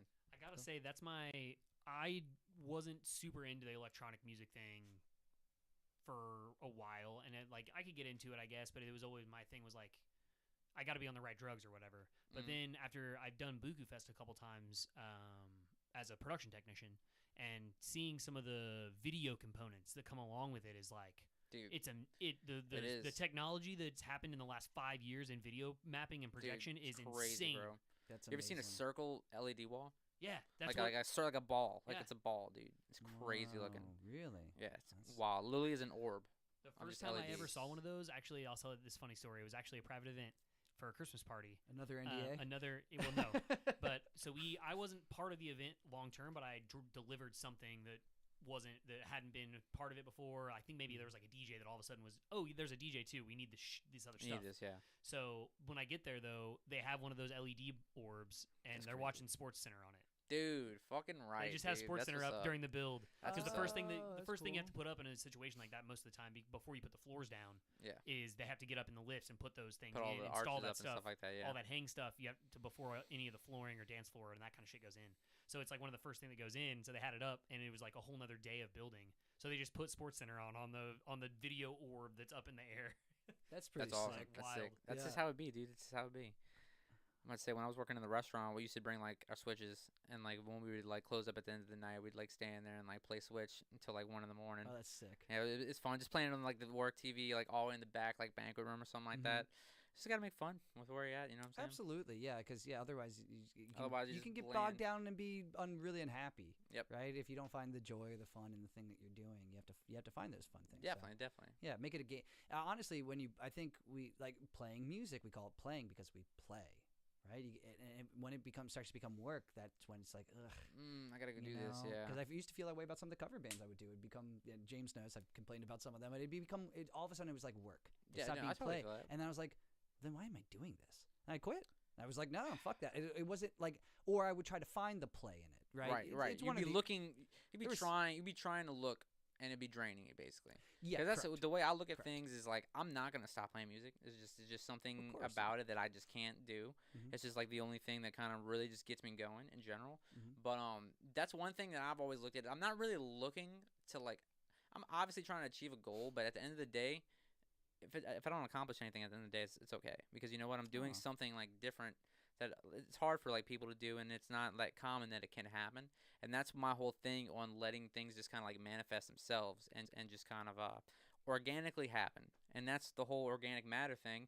That's where that Mm. came from because it's really came about a lot of stuff that we've just manifested on our own.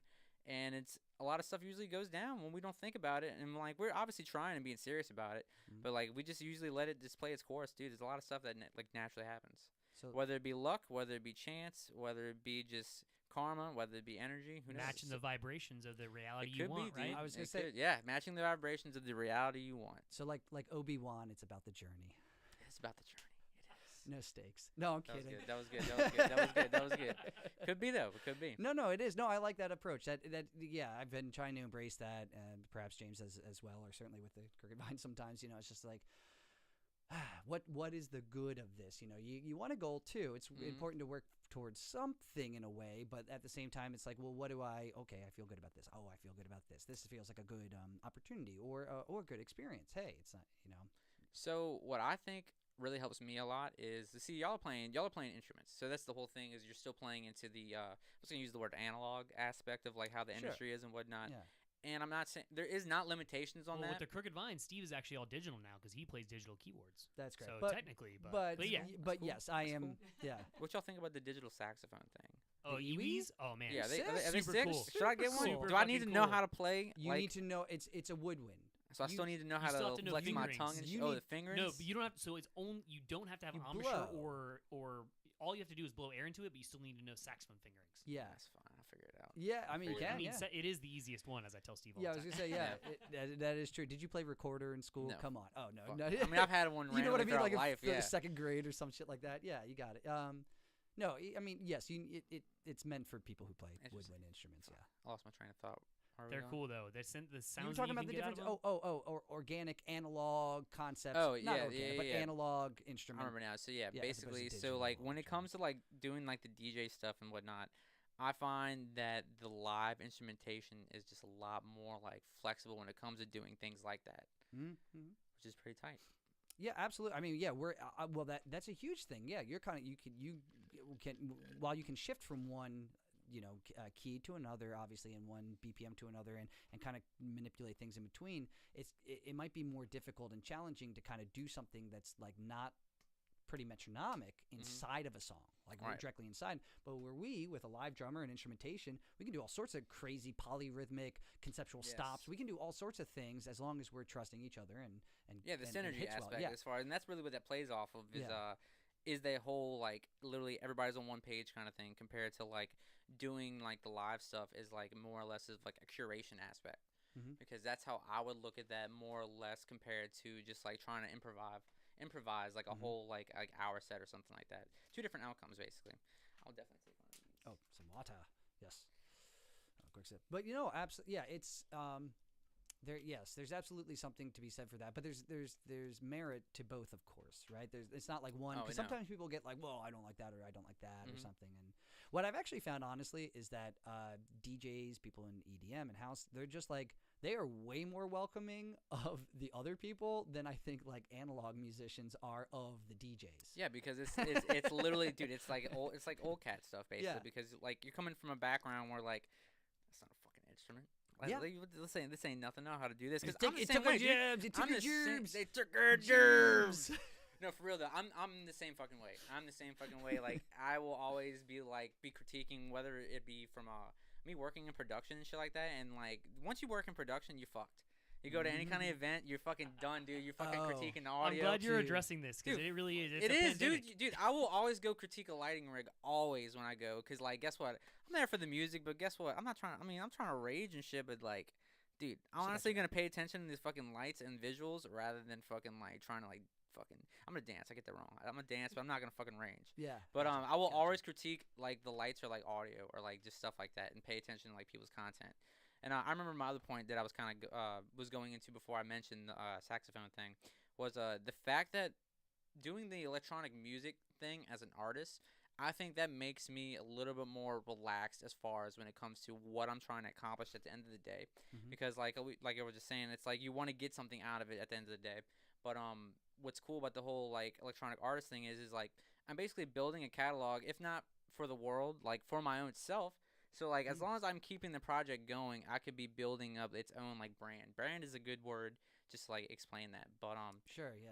But basically like it's cool because it's growing to me, and as far as how I look at it, and that's why I kind of don't get burnt out from it and stuff like that. You certainly have a lot going on, a lot of creative pots that you're stirring up, dude, stirring it up, which is really impressive. Do you have a goal in mind or a future for like as you grow older, you're in your later 20s, entering 30s? Do you see this being a path that I really do? I want to be just a total professional musician. I want to do festivals and releases, or do you kind of see yourself marrying a production side of it as with the musician side of it as well? So basically, I mean, the end goal is I would like to be like sufficient in being an artist, like self-sufficient in being an artist, to where I could just like play music or do audio or production gigs on the side for like work and stuff like that.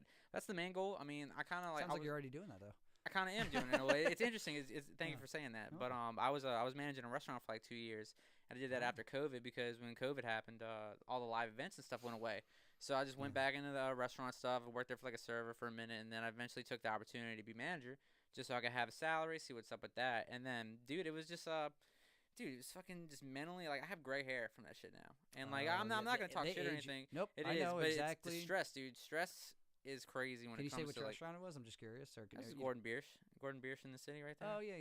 It was chill, dude. It was very chill, but I just don't like working in the city, in my opinion. I'd rather, if I did have to work in the city, I definitely don't want to work in a restaurant anymore. I already got out of it, like, years ago. So, like, I already was kind of sick of, like, dealing with it in general. But that happened. I think a lot of people experienced that with COVID, where it was they'd just gotten beyond, or the last couple years or their first years not having to have that extra job, especially creatives specifically in New Orleans. And it was like after COVID, it was like immediately back to like bar backing or bartending or serving. That's exactly what it was. That's basically what this whole economy, and like if you're from here, you basically have worked in a restaurant like 50% have like worked in a restaurant or done anything, because basically the city is all music and food and tourism. That's all it is. It's literally all it is. Yeah. But where was I going with that? But yeah, no, I definitely feel like that would definitely be my move, is like just being self-sufficient in like a touring DJ or like a touring artist and whatnot. But that really just comes down to me like achieving my goals as far as like my self-discipline goes, and as far as getting that like content out there. But dude, if I could just have something to look at like over 20 years and just look at like, say like I build up my Spotify and my SoundCloud, like that's awesome. To me, that's awesome. I look at this like album that I put out. I look at this little beat tape or concept album. I have a couple like concept albums I have sitting on the side. Concept albums. Dude, I love it, dude. So I actually have a little small concept album. It's kind of like a lo-fi kind of like beat tape thing. Yeah. But I wouldn't say it's lo-fi hip hop, but it still has like some lo-fi house stuff. It still has like lo-fi hip hop things, but I use a lot of like anime samples, and I use a lot of just like what? What do I use? Just a couple of like I got a sample from Full Metal Alchemist of like what was his name? Of Fear Bradley, like saying something about being saying something about getting stabbed in the back with a kunai, and basically I wrote this song about how me and my ex couldn't be like on the same page, and I called it "Sorry, comma we're on different pages," and like the whole line of like the drop is like, "Oh yeah, tried to get me in the back right there, I see, but you didn't get it." And but it was Nice. it's just cool. I got like one of those. I got something like that. I have another song that I actually love. This story. This story is awesome. Basically, when I first got my computer, I was like trying to make a song, and I wanted to test this theory because I always talk shit about this of like you can't just plug in your fucking guitar to Ableton, and the first thing you fucking do, you can't make a fucking hit out of it. You can't do it. I personally thought that wasn't gonna be a thing, and it's funny because what happened was I did that, just picked up a random guitar in my room, did that, plugged it in. I literally did like these jazz chords and stuff like that, and I wind up crafting one of my most probably my favorite song that I've ever written. Of course. And it's really good because it like it literally just appeals and like hits on like the dot. That's So awesome. y'all can't listen to it right now, huh? We couldn't pull it up, huh? Yeah, we can pull it up. But would it then send to? That's what I'm trying to think. Oh yeah, you hear it everywhere. Okay. Oh, you're gonna put it on the speakers. Well, yeah, I mean I can. Okay. I wasn't sure if it would go to like Instagram and everything. It's Yeah, definitely sure. worth Pull it. it up. Is it on Spotify? Actually, no. I'd have to actually send you a Gmail. Oh shit. We might have to just tell people. Oh, it's not released. No, it's not released. None of this is released. Okay, Yeah, well, fine. sure. Fuck it. Okay, Fuck it. okay, Fuck it. okay, Let's do it. We can do it. We can make it happen. I got that or fucking I want to hear this guitar song. Yeah, you do want to hear it. It's really chill, dude. It's called "Where Does the Time Go?" It's about basically how things always proceed and move forward in time, and time doesn't stop for anybody. It doesn't stop for one single person at all. Yeah. It will always keep going, and you just got to keep respecting what was previously laid out in front of you, and just more or less of just like being okay with things and just moving on. About that vibrational flow. You gotta Basically. go. You gotta go with that thing. You got my Exactly. Email? Huh? You got my email? No, I do not have your email. I'm trying to pull this. Do you have Steve's email or the Crooked Vines email?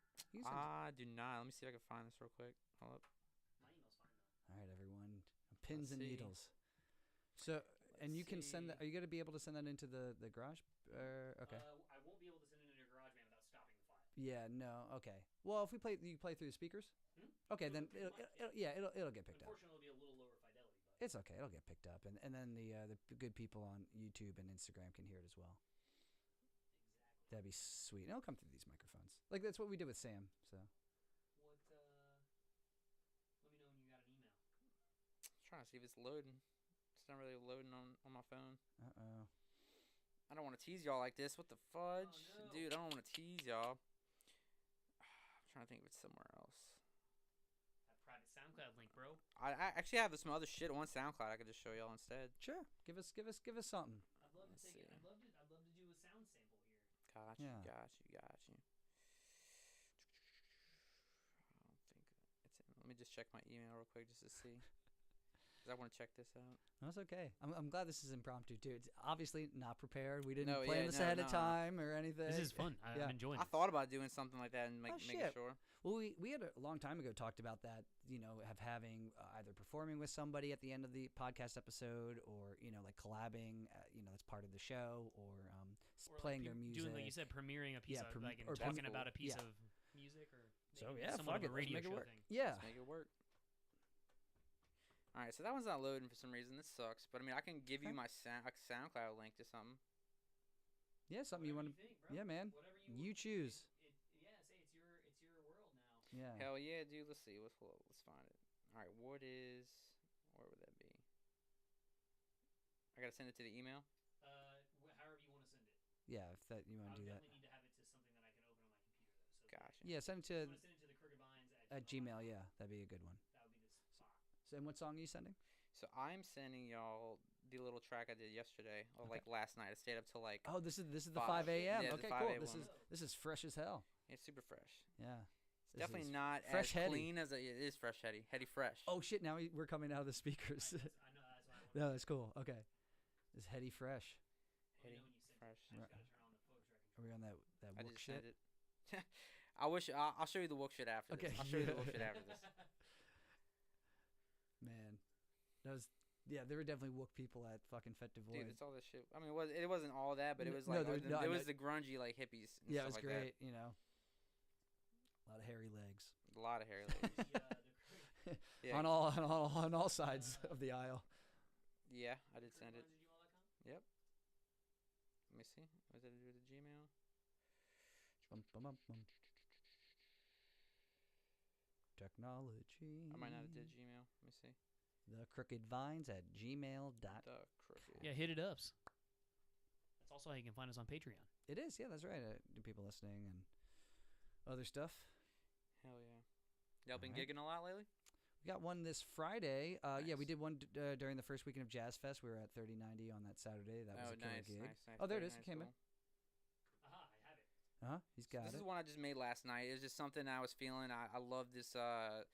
It was a guitar like sample, which I'm actually just gonna figure the chords out and I'm gonna actually do it live. So I'll Sick, probably have dude. that as like a backing track. I love it. And then I would do live instrumentation on top of that. But this is just like some of my chill stuff. Like it's not like some crazy like dubstep or anything like that. It's just kind of like more of like atmospheric, like vibey kind of stuff. So like that's one of my favorite things I do kind of enjoy making. Is just like not like this like banger like rage shit, but like more or less just like emotional, like fun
Okay, cool. Let's hear it. Here it is. And what's it called again? I actually don't have a name for this yet. It was just something I just literally Brand new. I started running with 5 it and it a.m. sounded good. Literally, 5 a.m. Yep. Yeah, jam. exactly. 5 a.m. The midnight. title brew. here says Chill House 5923. Great. Okay, let's hit it, baby.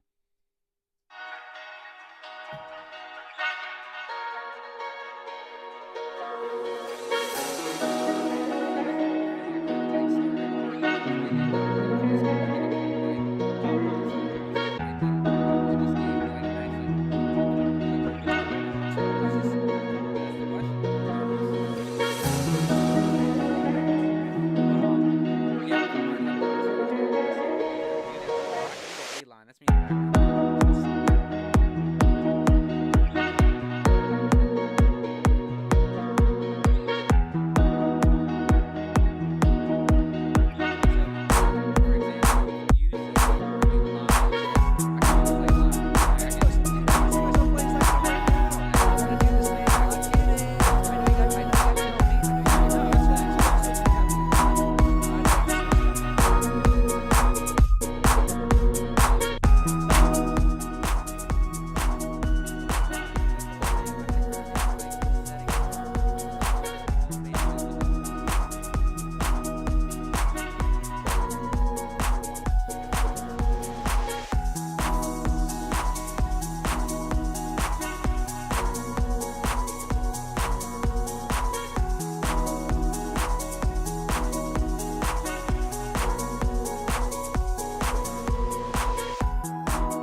think I think I have it too. I was gonna say I was gonna try to start wrapping things up because I actually have to go teach. So I was like, You want to end it on a track?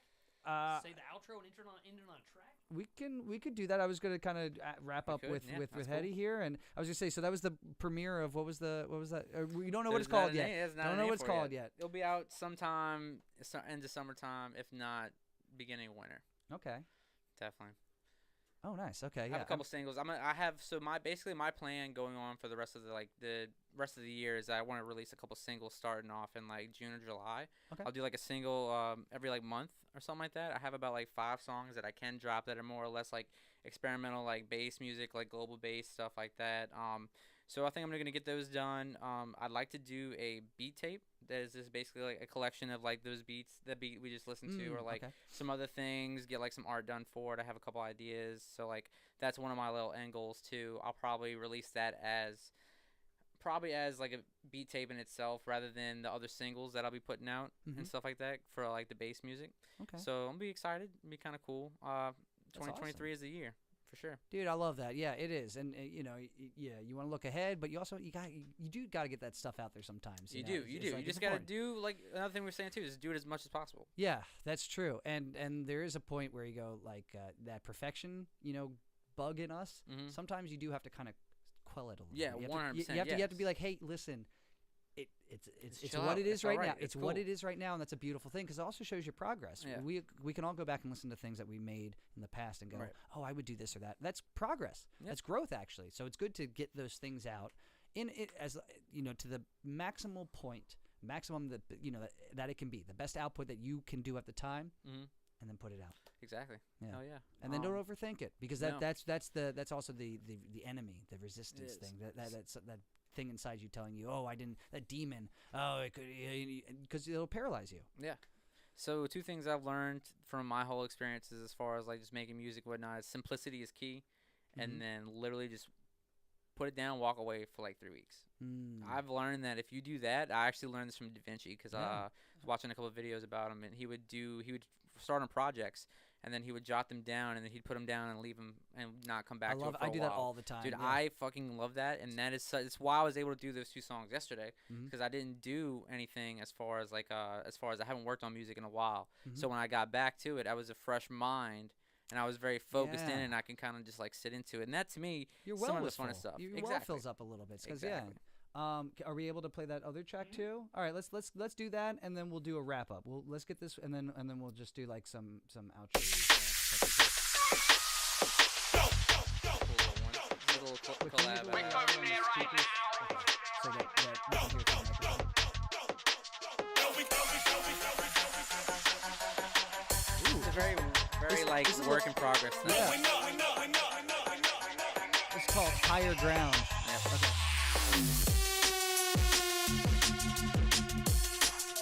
This is more up. More Yeah, up. this is drum and bass. Drum and bass is like 87 BPM or like 172 or something like that, 175. This is just a work in progress. It's really just a structure.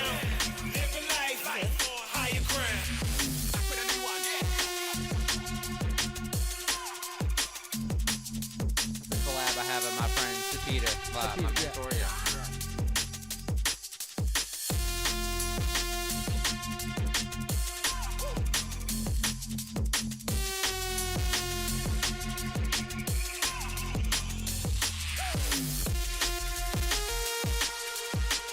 Little break. Are you playing the? Yeah, but it's basically like I didn't have a VST that he has, so that's actually something else. But that's just the initial preset. So I just have that as a melody placeholder for when I send it back, that he can pick up from there. Oh, I mean, so, That's cool.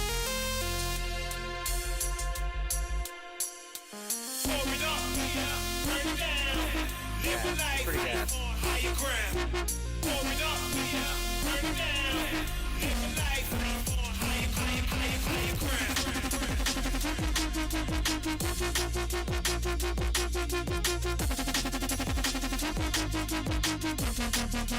can you build it from Ableton or something? It's Ableton, yeah.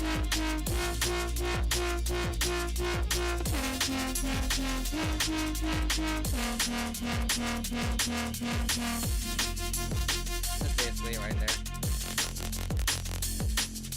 idea right now. Still got another like minute and a half probably to do. Okay, that's pretty cool. Yeah, I can see the files about to dip down. Yep. Now I'm kind of curious what's going to happen. I actually think I can just like extend that last drop like another like 16 measures and like keep that going for like the outro. Okay. So, Dude, so that's going to great. be an organic matter track? That technically would be, yeah. We would release that under organic matter because that's what Nice. we actually wound up doing anyway. As far as any releases that we do have, we just kind of put that as like at the bottom, like you know what I'm saying, for like Spotify and stuff like that. Yeah. We'll do that as like the LLC. But yeah, that's gonna come out as that. That would be just like a collab between me and him. Was that Sapita's voice? No, that is not. That is a sample that That's a I sample? got from Splice. Yeah. Word, And so cool. basically, like, I think I had a jump up D&B project that I started working with him on Zoom. We'll do stuff over Zoom all the time, which is pretty dank. Yeah. But I think he wound up taking that and then basically making that structure, sent that back to me, and I've basically filled in a lot of like spaces as far as of just movements and like different like sound fills and like sound effects and like textures and stuff like that. Dude. That's cool. Still, So, well, I'm glad that now that wasn't that's not a debut. 'Cause- no, but not that's- at all. No, yeah, not okay, at all. Not at all. but- So that's not probably gonna come out for like probably summertime. Okay, It cool. can get done though. We have a lot. We have like a whole. We have a couple like global based tracks that we need to put out first, and then it'll probably come out. Okay, sick. That's cool. So, well, first off, Zach, thanks for coming on today. Yeah, dude, loved it. Yeah, Loved dude, it. it was a It lot of awesome. fun. I mean, I do actually wish we could go further, but I have to wrap things up because I gotta go teach. Yeah, that's I cool. can And just it's legit- flash responsibility. flooding outside. and it's It Friday. is, dude. It's You been maybe raining heard this that. whole time Yeah, right now. it's Yeah, been oh, God. literally raining for this entire podcast. So, Uh-huh. Zach, tell the people what's coming up now, and for the live streamers, they can tune in. You know, so I know something Thursday, right? Yeah. So this Thursday I'm playing at Rabbit Hole. It's gonna be for Deviant Disco. It's pretty cool. It's gonna be a nice little like pop-up party that's going on. It should be a little regular thing. I have that going on. I'm playing Bayou Boogaloo, which is a small little New Orleans festival down off on the bayou by City Park. Be doing that with man Denny Skip. We're gonna be closing out Saturday night over there at the festival, so it'll be kind of cool. That's sick. And then after that, I'm gonna be doing something for a Dome Collective at the Drifter, which is a 2-day event where it's gonna have Bliss Station, which is Flamingosis, and Aerobo, which is a vocalist. They're doing like this whole little side project thing. It's super like funky and chill and whatnot. So it's gonna be a good time with that. And I'm doing a live set, so I'll be That's the playing May with 20th. saxophone. May 27th. Okay. Yeah, I think the 26th I'll be playing. What day was it? No, actually no. The 26th I think I'm just gonna be chilling. The 26th I'm playing the live set during the day, and then I'm gonna be doing the silent disco, closing it out with my friend Okay. later on that night because there's a silent disco. That's pretty dope. I've never been to one of those. It's but, pretty fun. It's interesting. It's cool. Yeah, with It's the cool. headphones. Yes, and correct. yeah. Well, cool. And then, well, if you're around this Friday, you know, obviously the audio version will already have passed, but for people live streaming, Crooked Vines are at 3090 on Frenchman from 11 p.m. till close. So if you're around, What day is this? coming Friday, the Gotcha. 12th.